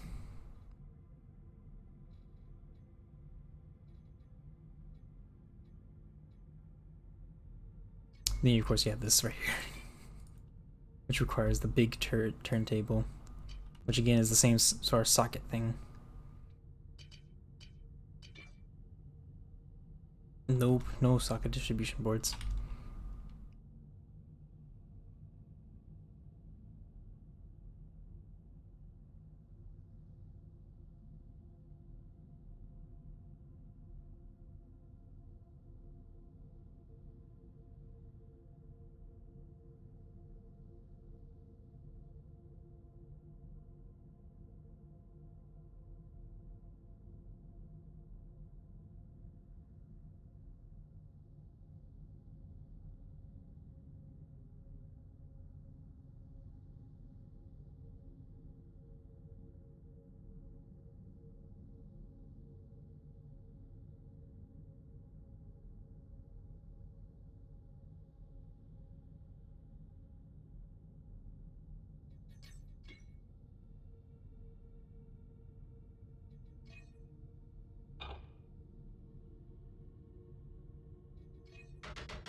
I mean, they are different in terms of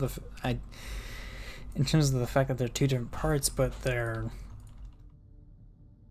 typically used together.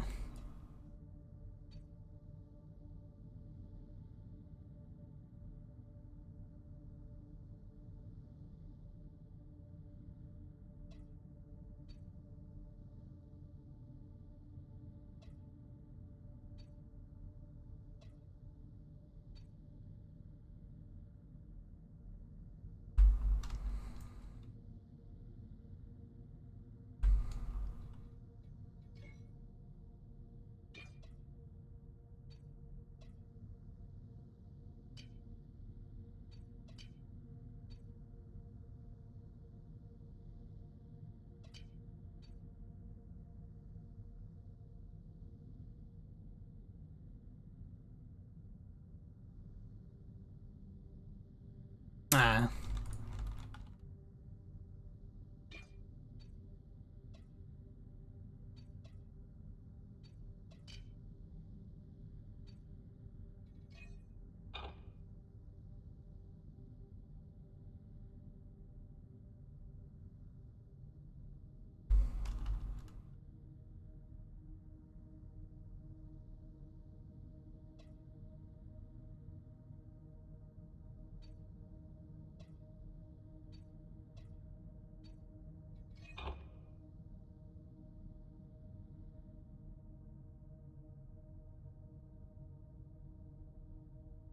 I mean, you have to,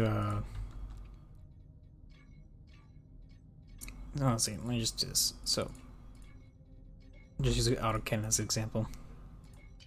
You get the actual autocannon barrel, get the structure, and then the magazine.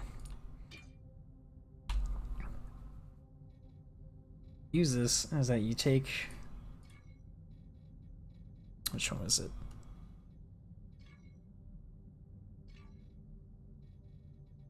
It's been a while since I've done this. Where was it again? So it was up here. Isn't there? Well, cannon structure. Mounted weapon body. There you go. So you take the body, take the barrel. I just slots in there. Structure slots in there. The magazine into the structure like that, and then there's that's your weapon. However, if you want to put on an actual ship, you then take either a fixed mount or the turntable mount, slap it right there. And since this is the turntable mount, small turret mount, got that. And then you take the hard point. And this is like the ship, and that just goes right there, and boom, now it's connected to a ship. And this can rotate, can't go up and down, but it can rotate and all that. And then if you want to make this properly, you can just take a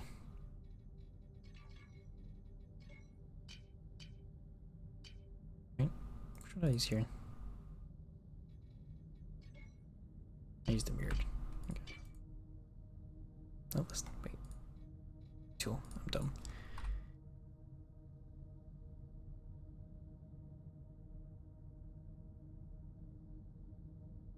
No, the turntable thing right here is 2 parts. Meanwhile, the fixed mount is just 1 part that goes directly onto like that.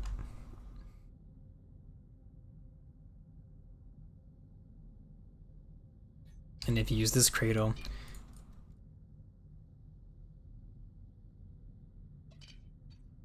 it would just simply be like that, since these are already able to rotate.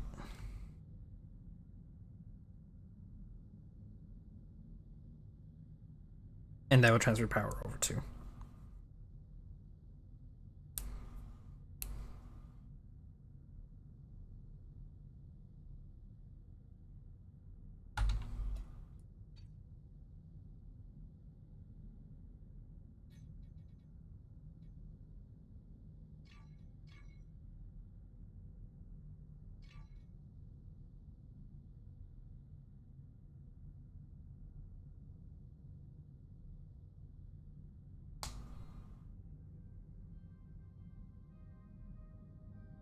No, because if you have the turntable,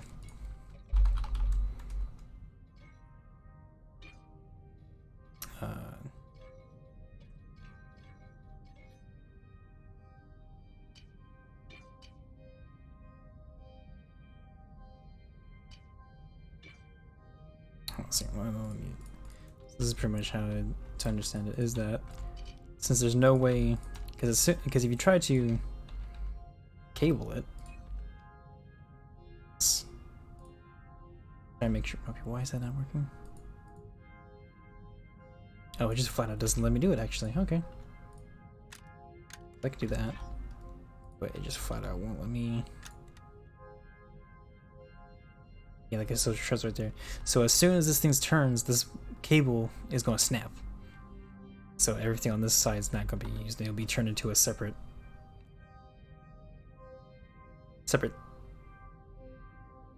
network.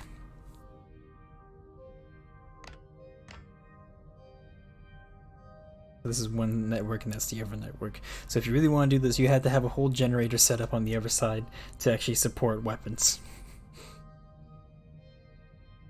If you want it to be a constantly moving turret. Which of course the generator systems are not light, so look how that looks over there. Oh.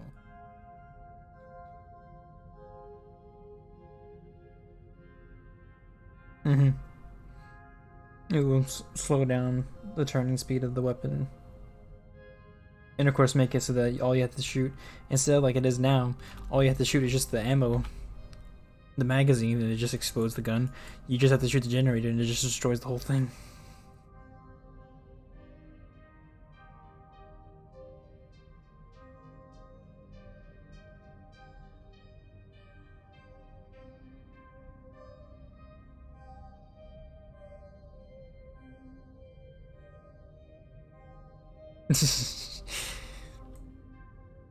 Yeah, there's definitely been ideas that I've gotten just like, I tested it out, doesn't work, it's probably for the best.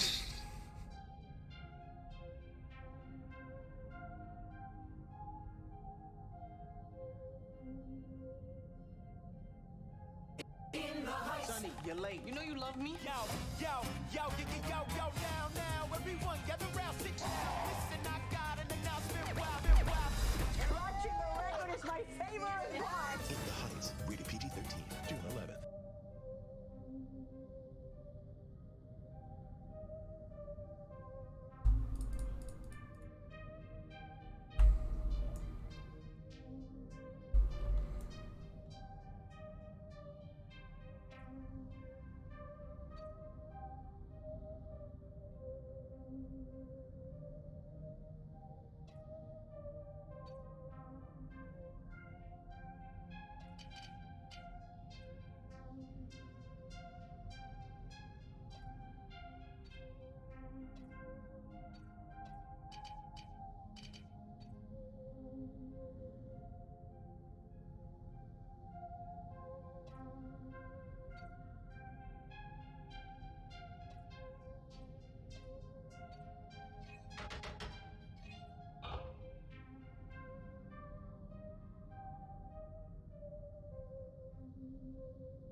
That is possible.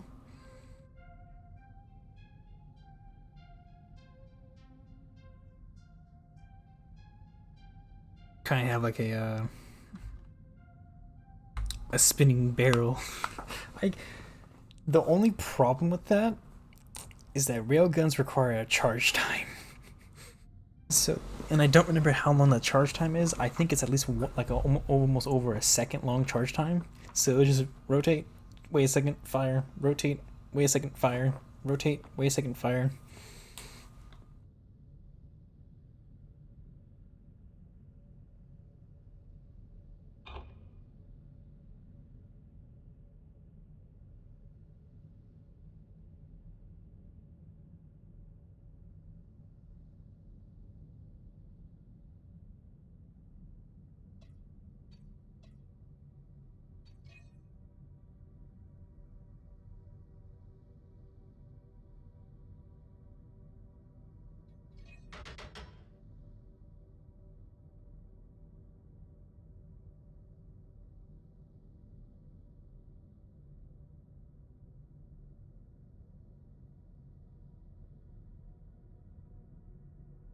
Go make it real quick. Showcase how I can kind of see that working. What I'm saying is that that's actually a lot more feasible. So I think this is the actual shit. Hard point. I'm not gonna use the proper pieces, so bear with me.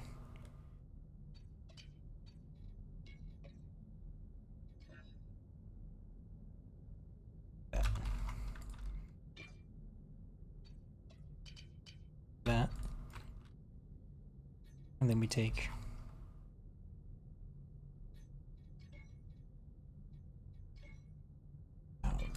look. Actually, no. I think you can just do intersections. Take this. Yep.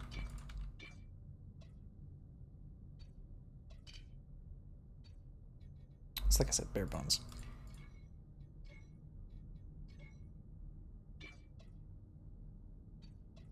For this example, it's just gonna be one. kind of the idea.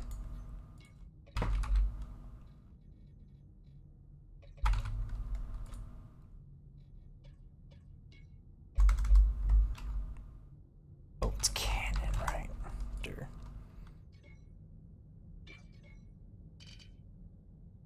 How big these things are.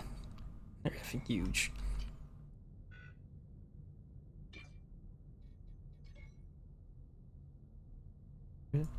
Okay, this is actually the first time assembling these. So I know it needs the capacitor. Where's the capacitor go? Ammo structure, that's what I need. That's what I was looking for. Okay, so magazine goes there. And capacitors.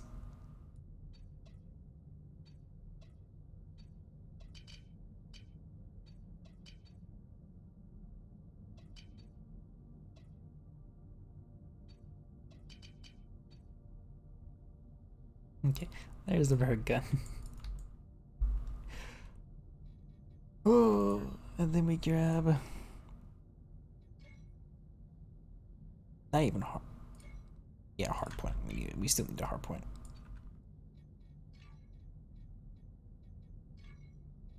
Fix whip mount 2. There you go. So there's your real cannon.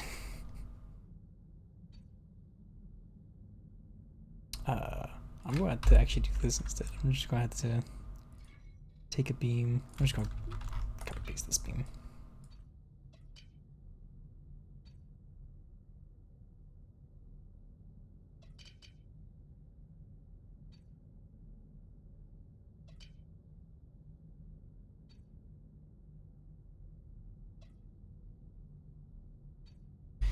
So the way I can kind of see this working is if I'm just gonna lower this down just so I can get a little bit idea. Is that you could actually use these ducts. These are magical. Duct right there. Put down. This duct can just hook up the power into there. Now, I think this is the actual ship. You can have a duct here. I said you can have a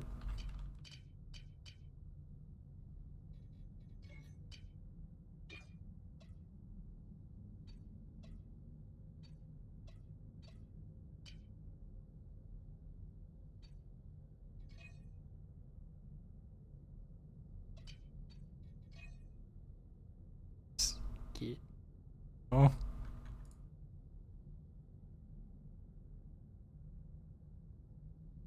There you go. So you have a duct there. And this is the power from the actual ship. You can have it to where you can just have an extra duct sitting right here. And so whenever this connects like this, it's part of the network now. This gun. So now you're taking power from the main ship into the gun.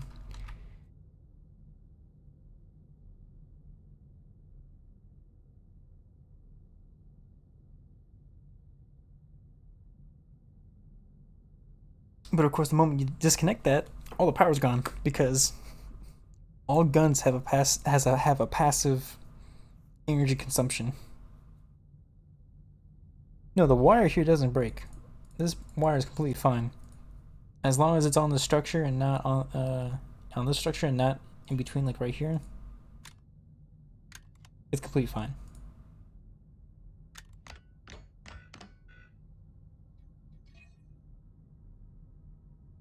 Yeah, the power is going to break every time it rotates off.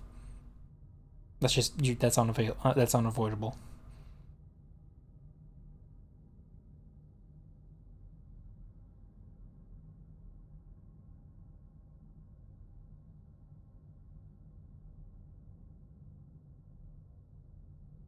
Mm.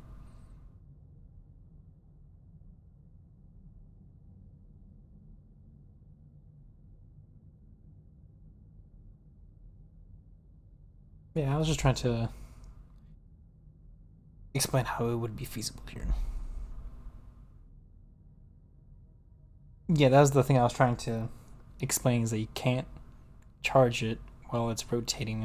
It was just better for me to show you visually how it would work from how you're explaining it to me than actually trying to explain it and just jumbling things.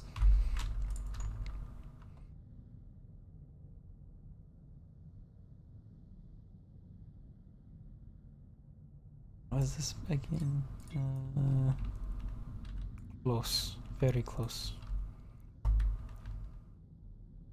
I really want to put some thrusters back here and just maneuver thrusters on here, but let me just look at the.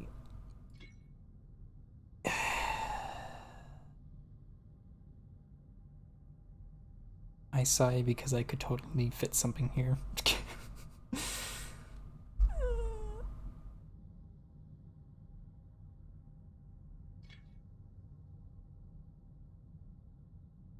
Take these off right here. Off.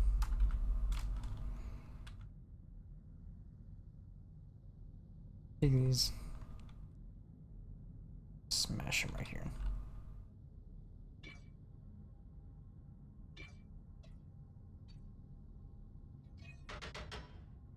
Actually, right there.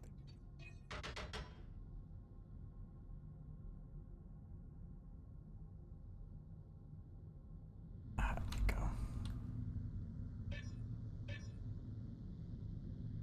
Wait, what?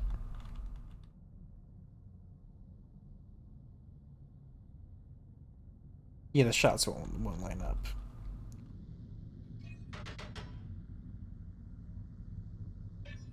How little is that affected? It's unbolted. It is not affected at all. Jesus.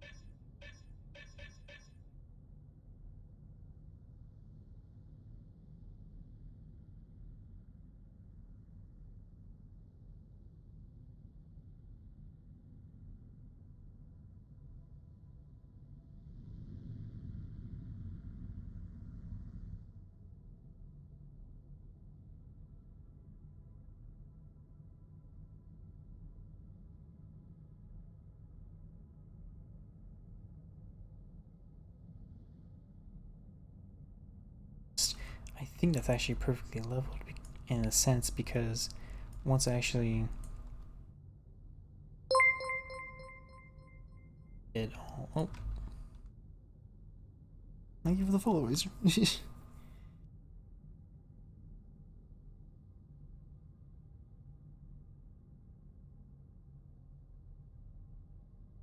Because once all the plating gets on, it's definitely gonna move that center mass down. But definitely, since I have nothing down here.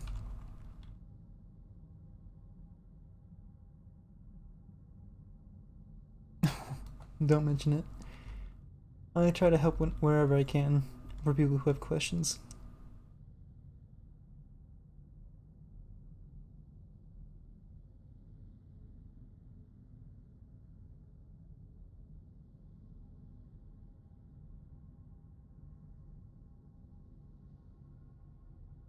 Ehrenthal.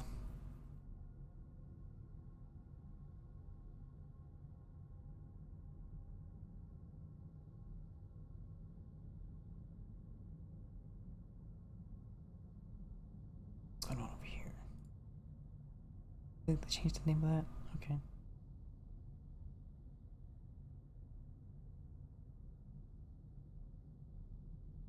On the whiteboard?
Oh.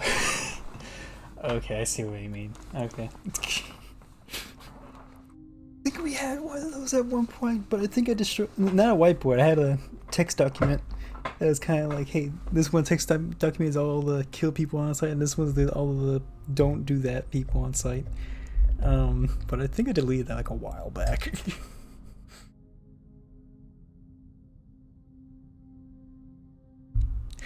But there is one person in particular that I remember that is a kill on site, but I don't think he even is in the community anymore.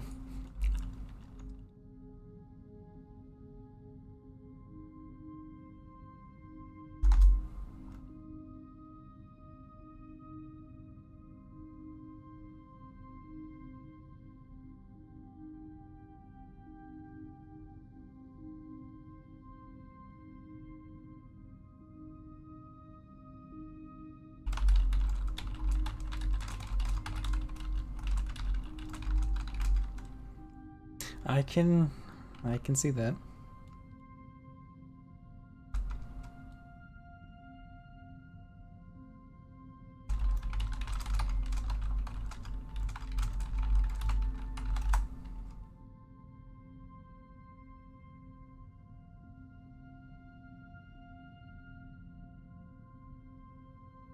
Alright, see you, Razor Wire.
Okay, let's see. Got that thrust, got that thrust. Wait. Yeah, backwards thrust.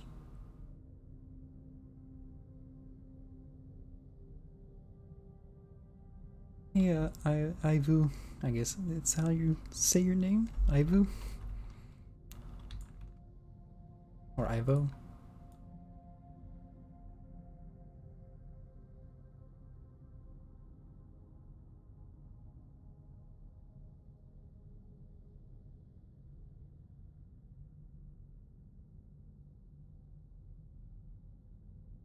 Oh, thanks. I was trying to figure out how to put the thrusters on. And I'm causing great pain on myself for using just box thrusters.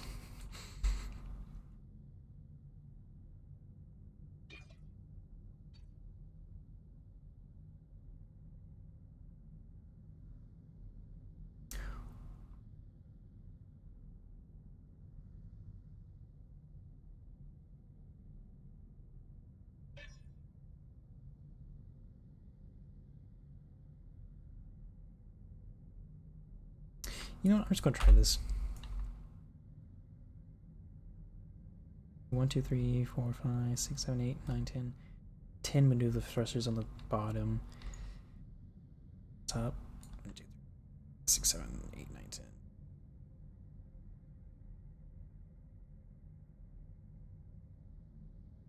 It's kind of a combination. I kind of just winged it, slap things together until something works, or I kind of like it, but I did kind of have inspiration for this one, mainly the Pelican from Halo. But after a while, I just kind of diverged from that, just used it as kind of like silhouette. You can definitely see the Pelican, but generally I just kind of did whatever I could to just make it functional.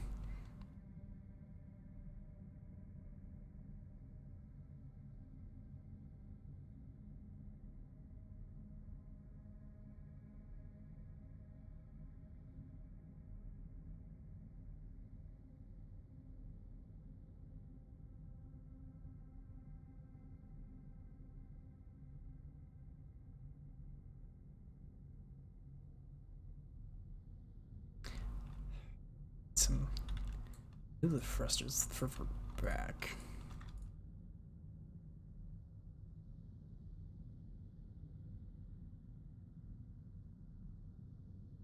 Okay, what if I take this out and that out?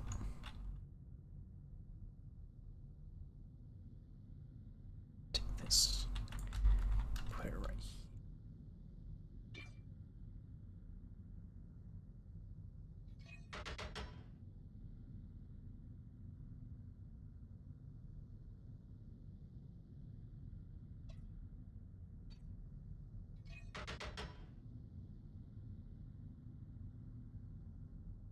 Oh, these are, as they're described, small receivers, or small navigation receivers. The reason why I have these is because there is a community-made GPS system using the in-game coding system that utilizes these to show your coordinates in space to a limited range, though, sadly. So there is that isn't expanding the whole belt around the main planet, sadly. And they have to be evenly spaced, or else the whole. I think it's mostly just how the receivers work. They have limited range, I think, of 100 million kilometers. 100. I can't remember the exact range. I think it's around 1 billion. Or not 1 billion, was it? It's 100,000 kilometers, actually. I think that's it. You know, I can just go check right now.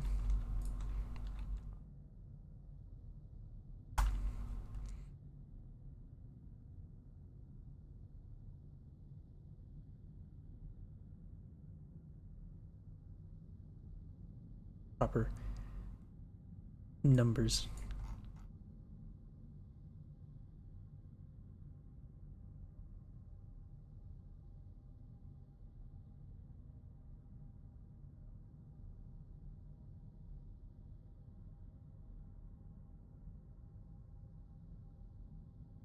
Yeah, it's 1,000 kilometers from the main station that everyone starts on.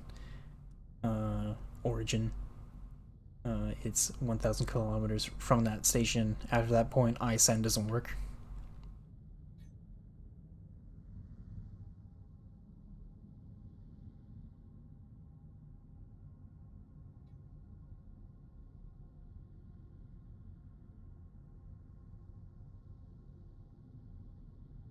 Later.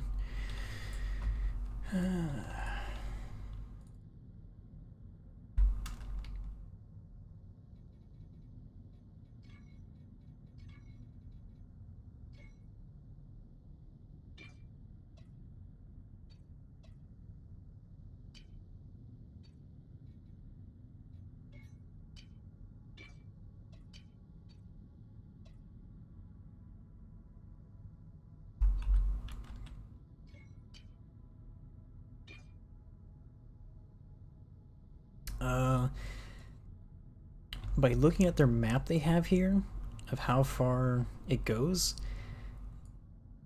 1,000 kilometers is not even half the depth of the belt, so it's not really that far.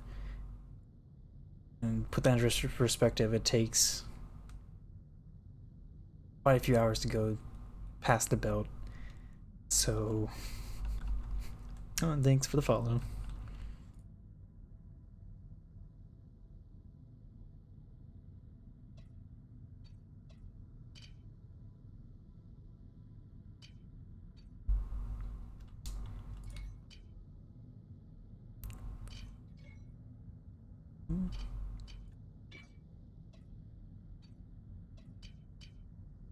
But I mean, it's far. It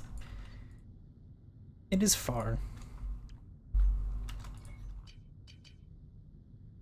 But at the same time, it's close if you don't intend to. It's more than enough if your intent is just stay in the safe zone. Since the safe zone is only 25 kilometers.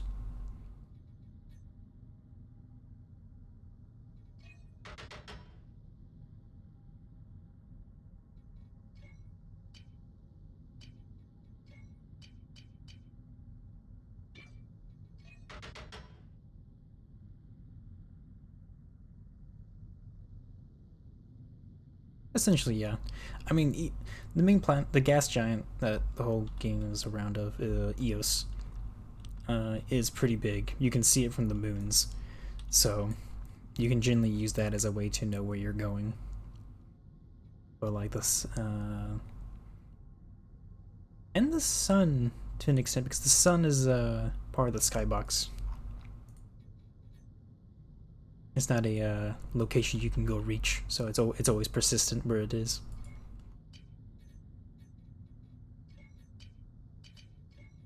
I would assume you could use that as a good way to know your location. Other than that, there's no real landmarks unless you make the landmarks by using stations. Your own stations, I should say.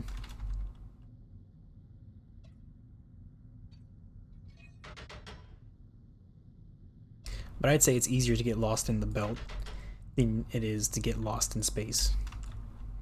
Because in the belt you have like zero visibility due to how the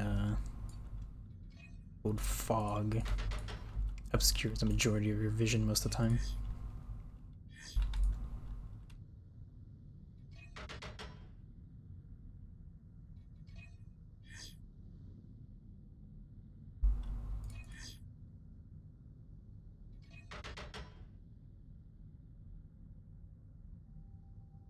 Oh, yeah, you can ask away. I'll happily answer them to the best that I can. Okay, what happened here? Oh. Yes, but I'm going to assume this is what you're going to ask next. You can't use them on thrusters.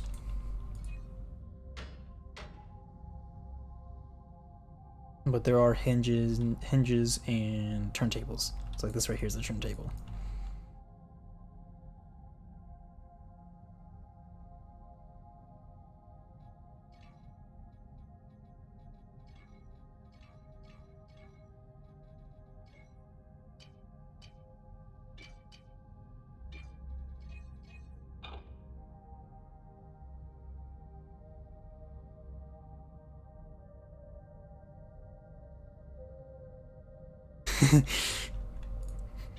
Yeah, it's a common question. I see a lot of people ask, and I expect it just because I'm one that really wants to be able to do that. But sadly, due to how they're coded and all that, you can't really do it. Okay, what is going on here?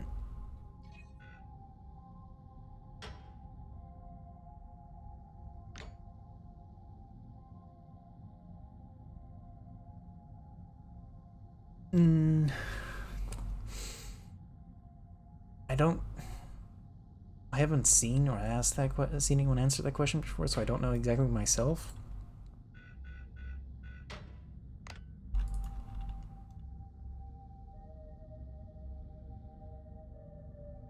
But my kind of sort of answer to that would be that it would require you to have pretty much all the requirements to make the thruster move on that portion of the ship, which would be way too much weight and way too much of a risk that it will just snap off on the slightest amount of a force applied to that part, that it could just fly off and just you'd lose all that stuff, which would be like a generator and a propellant tank.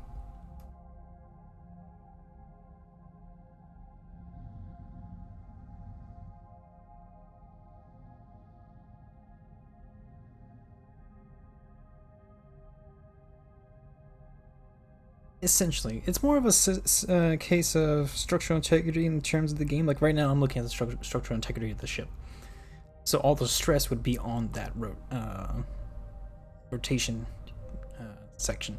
So if that rotation section has all the weight on it, as soon as some force gets on that weight, it's just going to shear off. So like, say for instance, like I told to a previous person, imagine right here, this whole wing right here that I'm making. If that was all on just one rotor, if I hit an asteroid like this, as it is now, it could take a plating or some of the outer plating, maybe damage a little bit of the beams, but other than that, the ship is just fine. If I put it all on a rotor, the whole wing's just going away. The whole thing's just gone.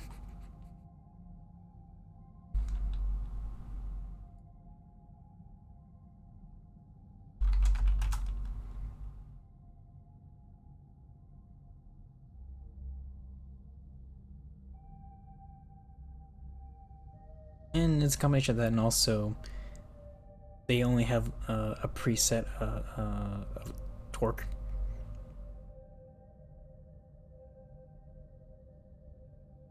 There's actually a separate piece. These would be more for turrets, but there are hinges, like right here, to make doors. Like right here, just a normal hinge for a door. And just a little explanation, just real quick, is that this is powered, so you have to use buttons for it. But if the power was out, it's like, say for instance, like this. Yeah, I shouldn't have done that. That was too much destruction. I have to reset it. Hold on a second.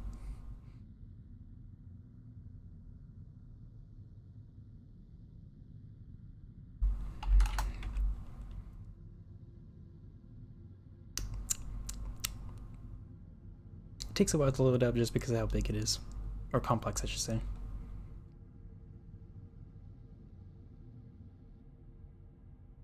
Okay. Swap back in. If this was connected to the power, this little handle here, you would then use the handle to close the door if it's unpowered. So say for instance all the power is gone in the ship, you can then just use these handles as a backup to do it. So you're not just locked into a ship.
I can't say for sure 100% if you can or not.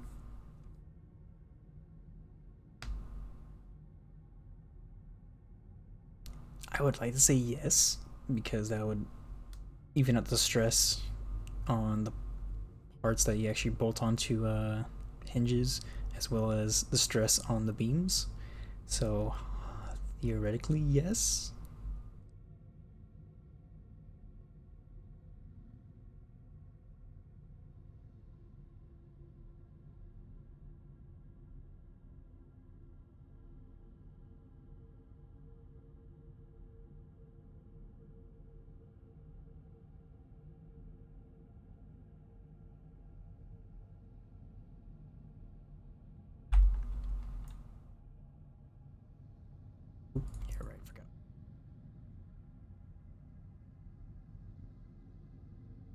That wasn't even any piping on it. Okay.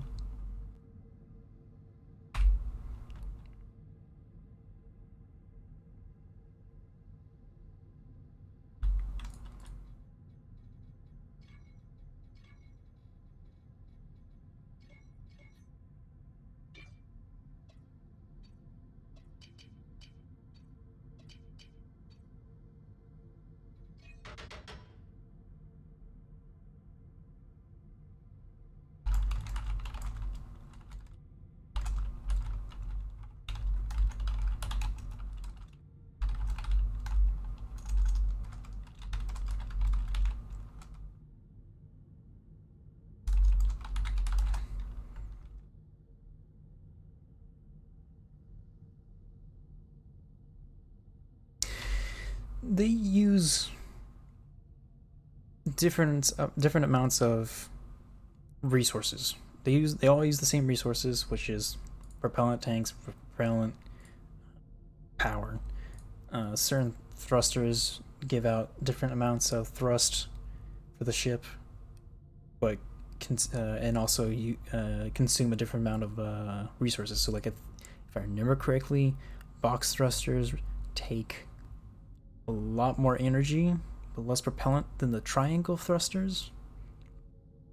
But the triangle thrusters can get pretty much the same exact amount of thrust as the box thruster, but they become wider than the box thruster. So at a certain point, it's more efficient to just have box thrusters than triangle thrusters in certain cases. But then same could be said in the other direction, that at a certain point you can just use triangle thrusters instead of box thrusters. And of course there's just maneuver thrusters, which just eat up a whole bunch of propellant, barely any electricity, and give you a slight amount of thrust power.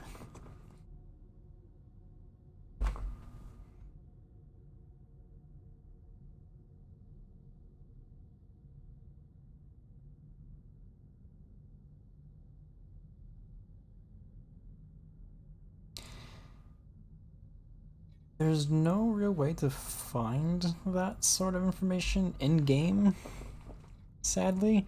It's mostly on the wiki, but generally it's just their own sort of let me go look in the wiki real quick just so I can make sure I'm remembering this right. Thrusters.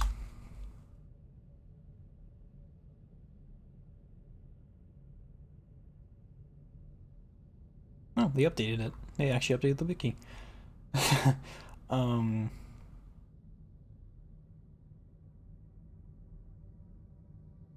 Yeah, it's just flat out thrust. They don't really say anything of, at least on the wiki that I can see, about the actual thrust state.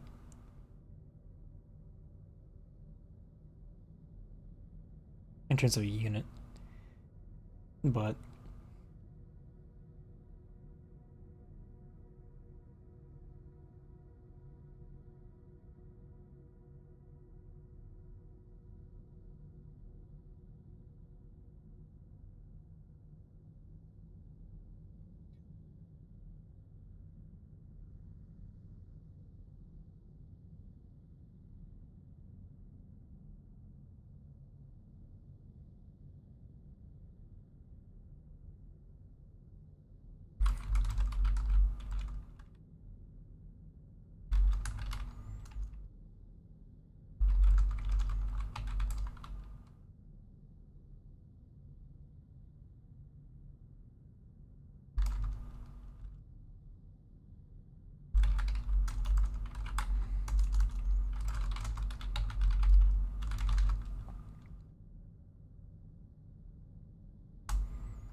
in terms of testing how long of a flight time you have with your setup, yes, there is math involved in that sort of scenario where there is a community made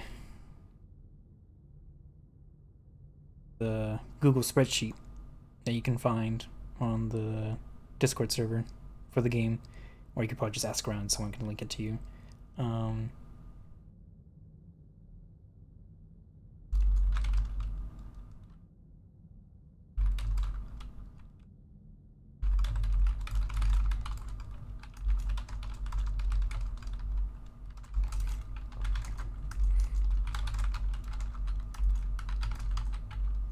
honestly, I'm responding to a message real quick.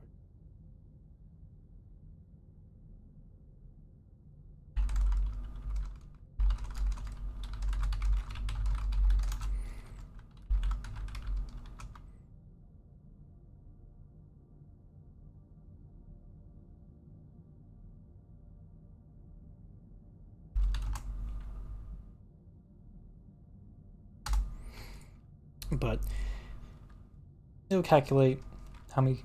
Let's see. Never mind. I had a sneeze that did not want to come out. It'll calculate how many thrusters of each kind you have, how much repellent, how many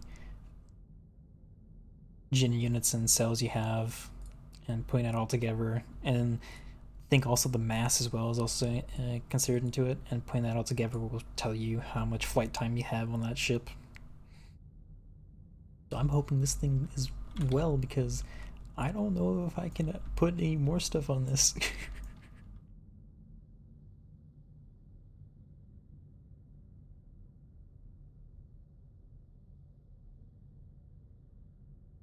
Might. I'm probably going to get off the stream in about 30 minutes here. Yeah, it's been about 4 hours, so I'll probably continue this tomorrow, maybe on Sunday, and put plating on. I think this. Oh no, this is not good. Actually, no. I'm going to have to hope to God that these maneuver thrusters on the bottom are enough to lift it up.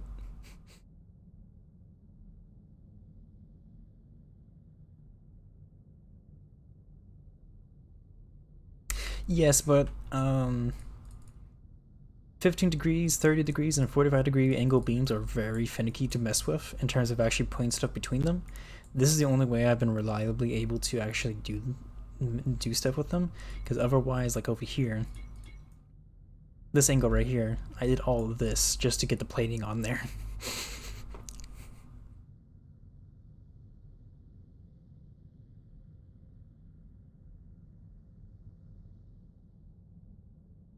There's not exactly possible to have a VTOL mode. The only way to do a VTOL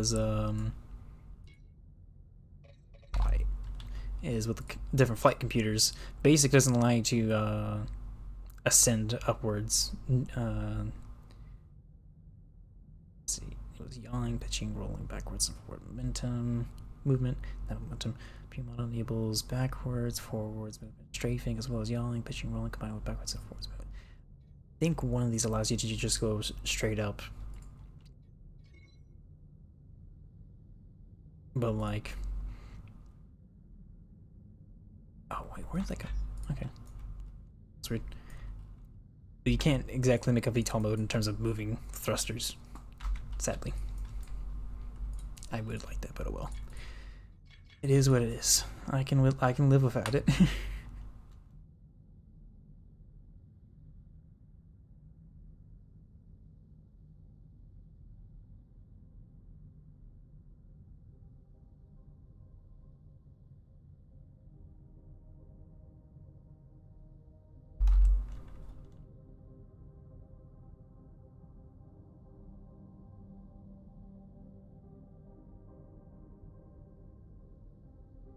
The thrusters, there's no gyros in the game, so the way this ship would like kind of tilt forward, if it were, the main flight computer would engage these thrusters in the front here and engage these thrusters in the back to tip it forward, tip it down.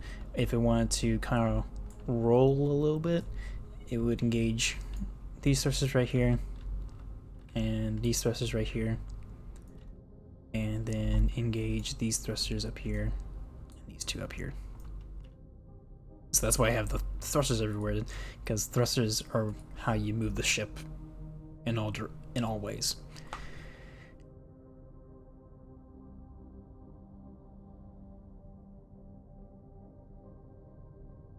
transport. So it has seats for 12 seated, and cargo lock here. Yeah, so no guns.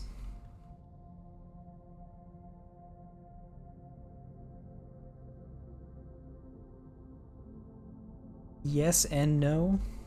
You could definitely make a system like that, but it wouldn't be anything that would have rotational thrusters still.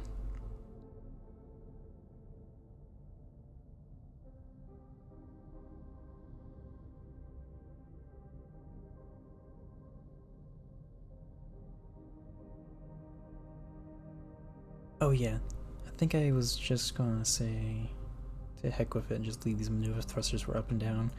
If not, I can just put triangle thrusters and try to shove them into here, right here.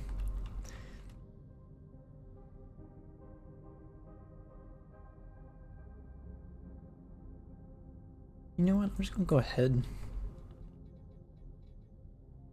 fill these out. Chamber.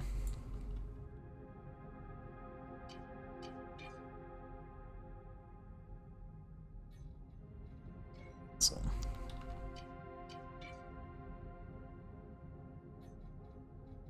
Let me get these converters in there. What's this one? This is the blue one. And this is the purple one.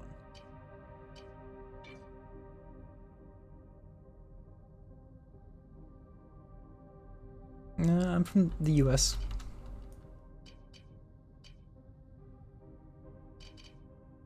Go in there.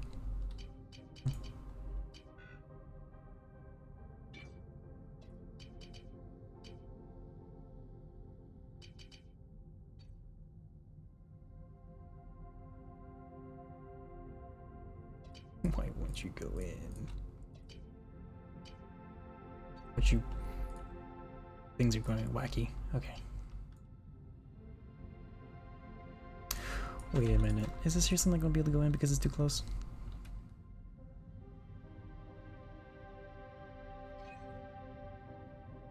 Okay, let me see. Snapping points. Oh, no, that's why.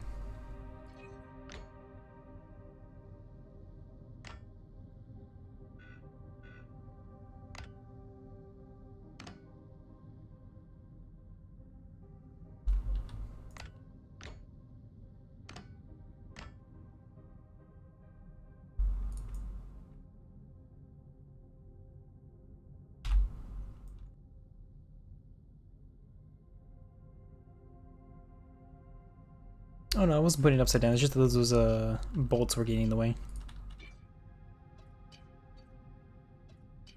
Yeah, it is a big boy Durfee.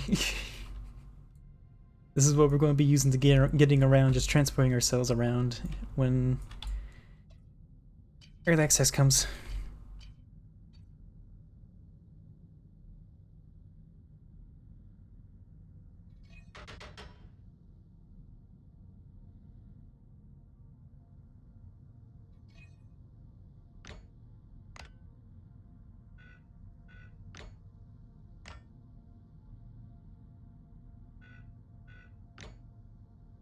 Well, I would hope it would remind you of the Pelican from Halo, because this thing is pretty much... It was meant to be... It was meant to be just the Pelican from Halo, but then it kind of... I kind of just diverged from that path when I was trying to... what's it called?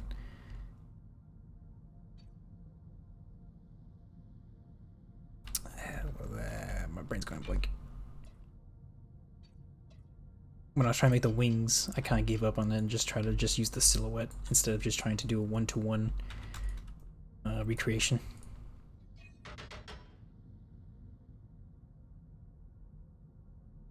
Yeah, I can see that too.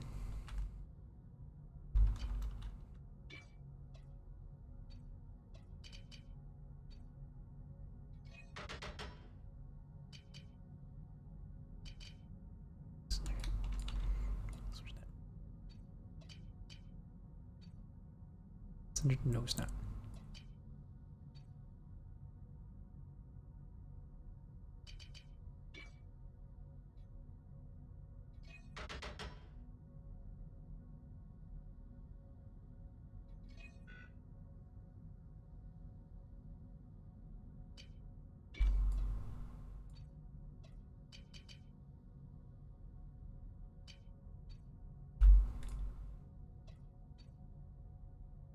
No, I have not made anything that was designed for combat yet.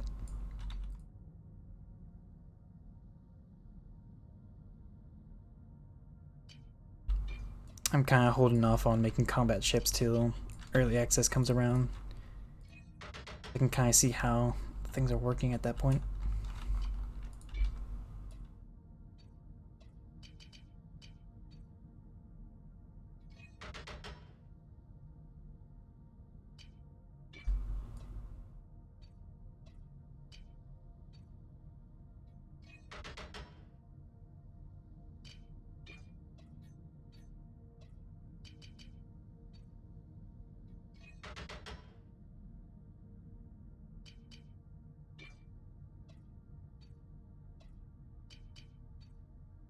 So for now, I've just been making utility ships and cargo ships, mining ships, and the like.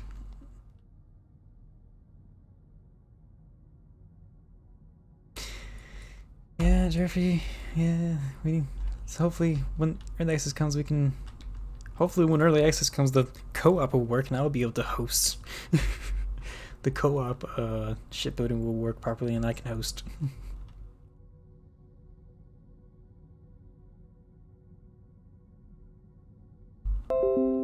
Also, I'm going to test. I need to take a screenshot real quick and just send it somewhere.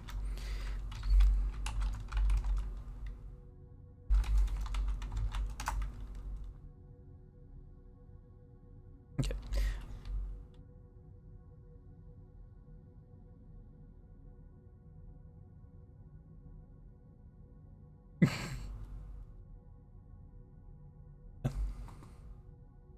All I remember is that I have a 1660 Ti and 18 gigabytes of RAM. Not 18, 16 gigabytes of RAM. That's all I remember. And RAM in terms of RAM sticks.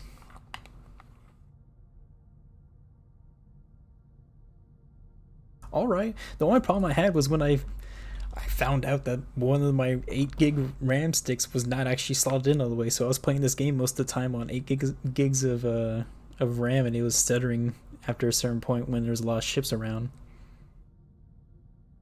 Yeah, Durfee can run it on his his wimpy laptop. Uh, so most thing people will be able to run, I would think. The only way you could not run it is if you have something from like 10 or 15 years ago somehow.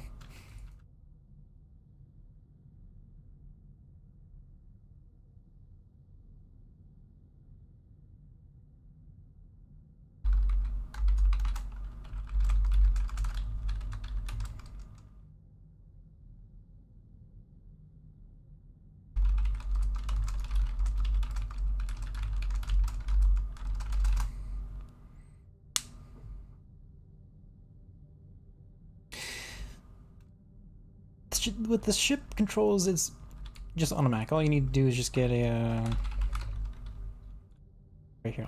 Literally all I have to do is just get a flight computer, this thing, slap that anywhere on the ship, any orientation, take a control unit, make sure this arrow is pointing towards the front of the ship, so like right now this would be fine, and then all you do is just take a cable, hook that up to the rest of the system, and then boom, you're done. And then grab some levers,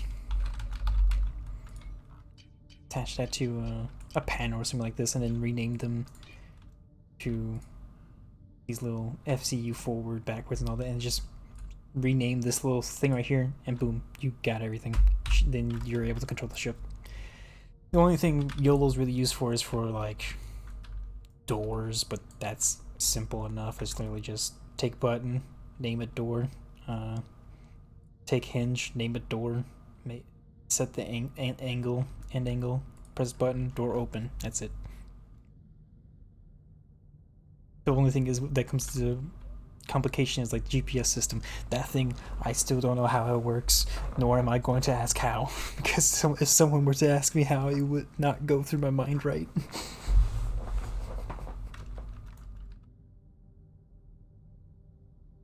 I would not understand it.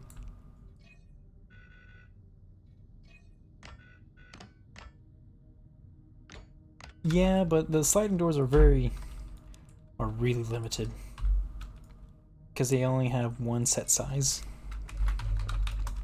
And the other problem is that if the power is out, there's no way to move them. Handles don't work on these. The handles only work on hinged doors. So, in a way, this is safer than using sliders, because if I use sliders, it would just, the whole ship, that door will lock up, and you have to deconstruct the door in order to get past it.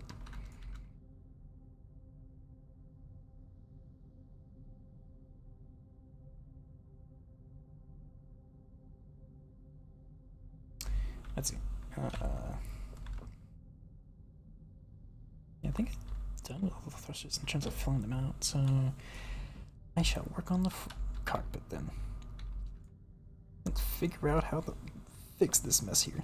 Well, first off, I think I'm going to go ahead and just fix this up.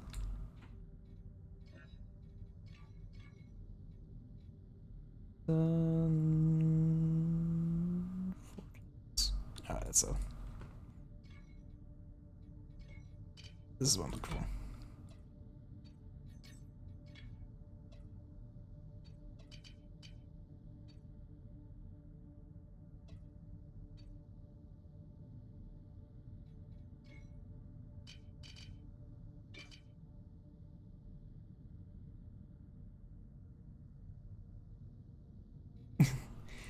Yep, you too, man.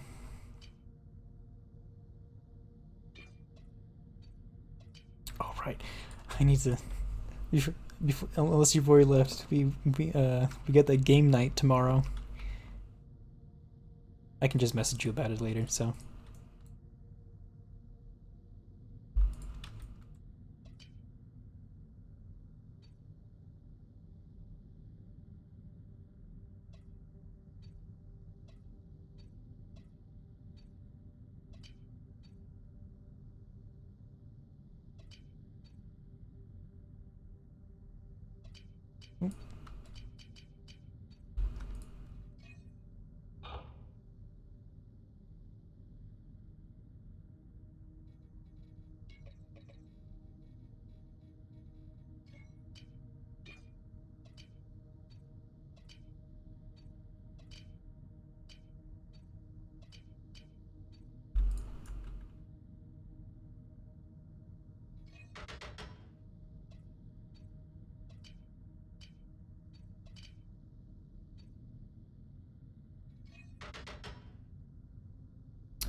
You have this little tool where you can just bolt manually, and of course in game you have a little bolt gun that you just bolt on each individual part. But in the actual creator you have this tool right here for auto bolts, and all I have is add bolts, apply to selection. So whatever I have selected like this, I can just click on that, click on the screen, and it'll automatically bolt it.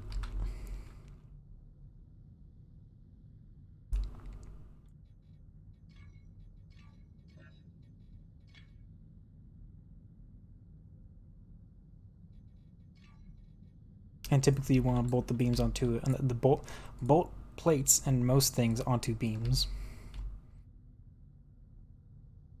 But beams themselves can be attached with these plates. The only thing that happens when you die is that you lose some money. Oh, hit my microphone. You lose some of your money, and you respawn, and you lose your inventory. Other than that, not much else.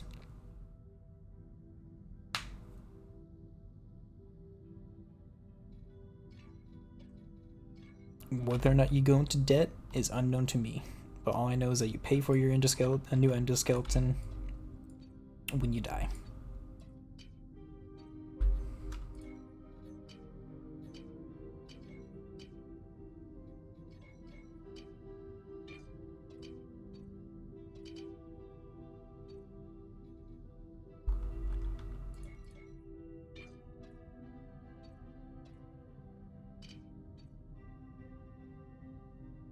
Yeah, you can put respawns on your ship. Hold on a second.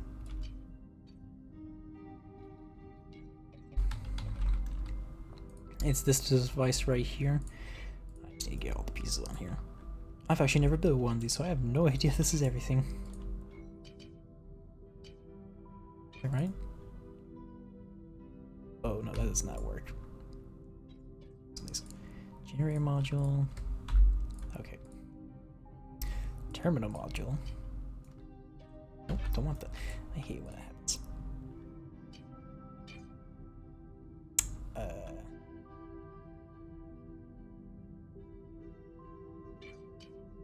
Okay, just imagine this is the full machine. You can use this machine to set your spawn point into a ship. It constantly needs power, and it needs these Indo kits, and you can only have a maximum of 30 per machine. But multiple people can set their spawn point here, I think. So pretty much, you would, if you have a fully manned crew of 10, each person only gets like 3 revives then.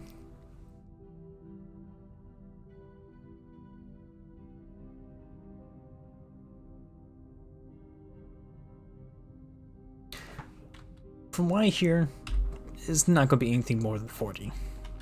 $40 US. I have no idea how that exactly translates into all your local currencies, but it'll probably be $40 US.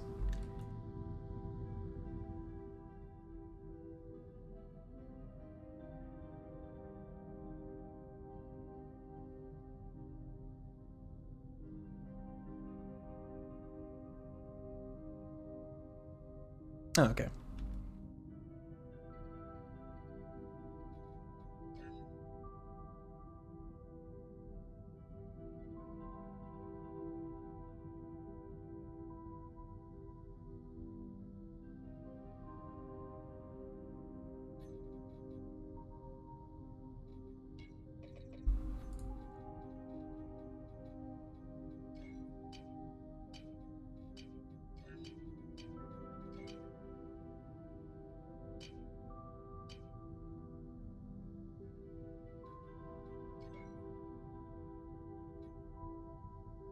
Yeah, I'm definitely gonna be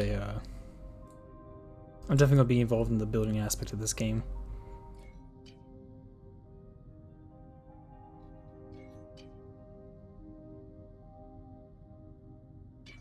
If the missiles themselves are impacted, yes. If the most definitely, if they're stored on the ship, anyways.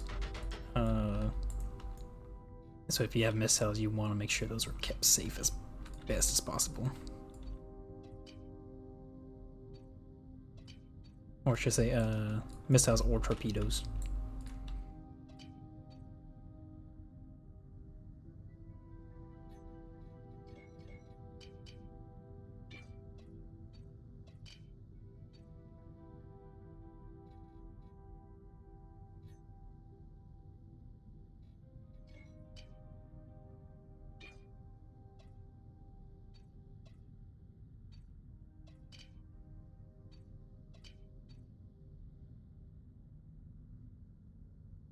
What's this?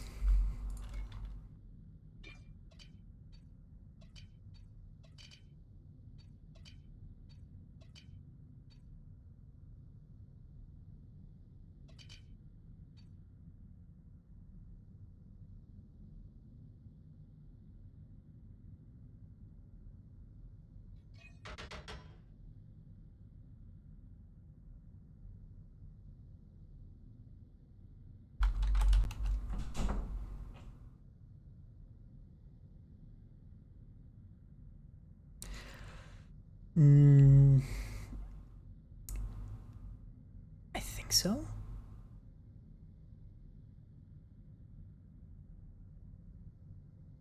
Because here's the thing, missiles and torpedoes are not exactly what you would think at first thought. Missiles are the dumbfire weapons, meanwhile torpedoes are the ones that are precision. You can have a laser designator with a torpedo to aim it to make it go for that target that's highlighted with the laser designator.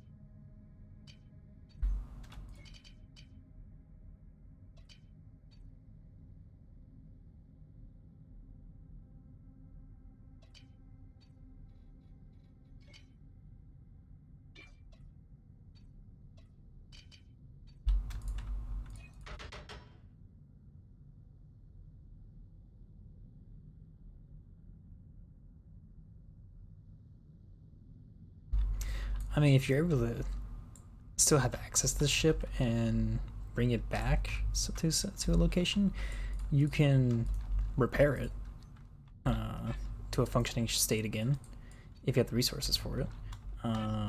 Otherwise, if it's just completely ripped apart, unsalvageable, and just can't, not it's unsalvageable, but like you can't, you don't have access to things.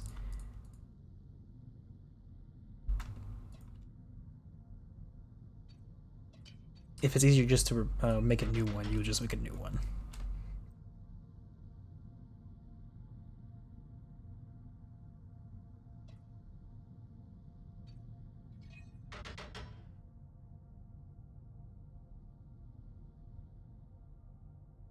Yeah, space tow trucks in general, and salvaging is definitely gonna be some things that are gonna be really nice to see later down the line when the games or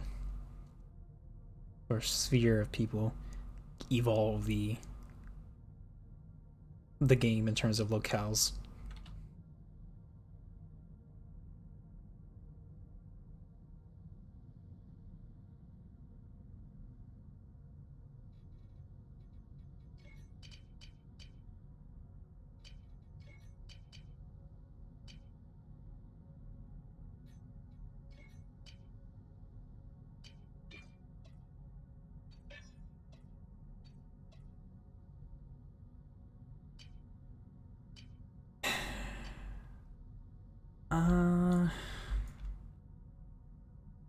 Let's see. I really wish there was an easy way, but I would say at least, if I'm being generous, probably a little over. Things I don't remember how many. No, I think there's 30,000 total on the Starbase server itself, Discord server. But I don't think all of them would get it day one or be able to get it day one at the very least. I do think some people will probably wait a day or not be able to get it on day one.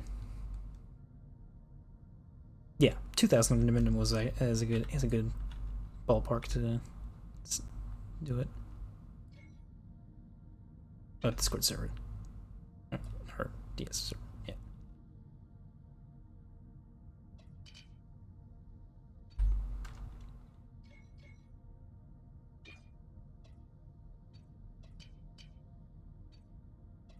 But I'd say about okay, he is online. He's online right now. Okay.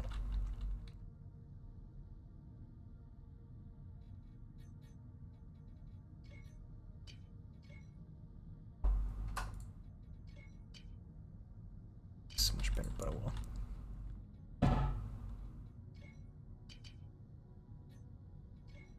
But yeah, don't scroll up that much.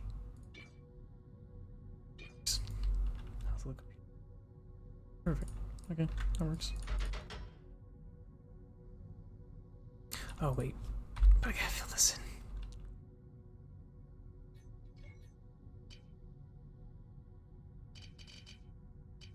I don't think he's ignoring you. I think he's just trying to answer. If there's other people there, I don't think he's just answering other people's questions. It is the man himself, so.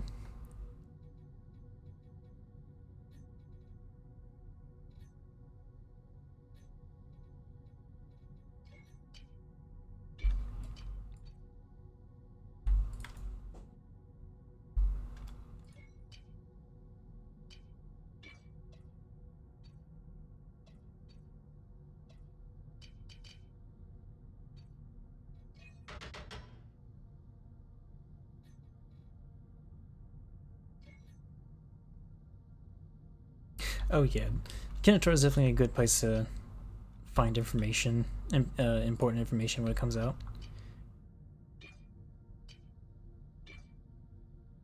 If it wasn't for him, I probably would not know a majority of things that have happened in recent times.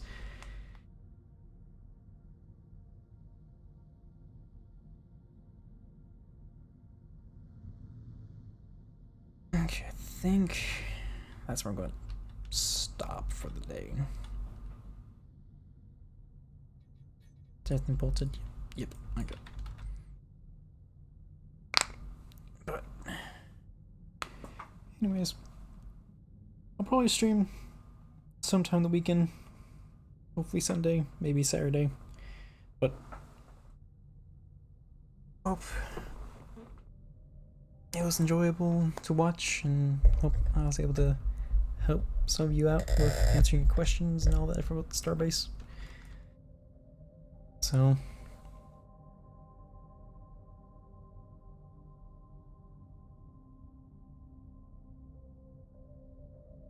yep, yeah, take care. Hopefully, see you all next stream. So, see ya.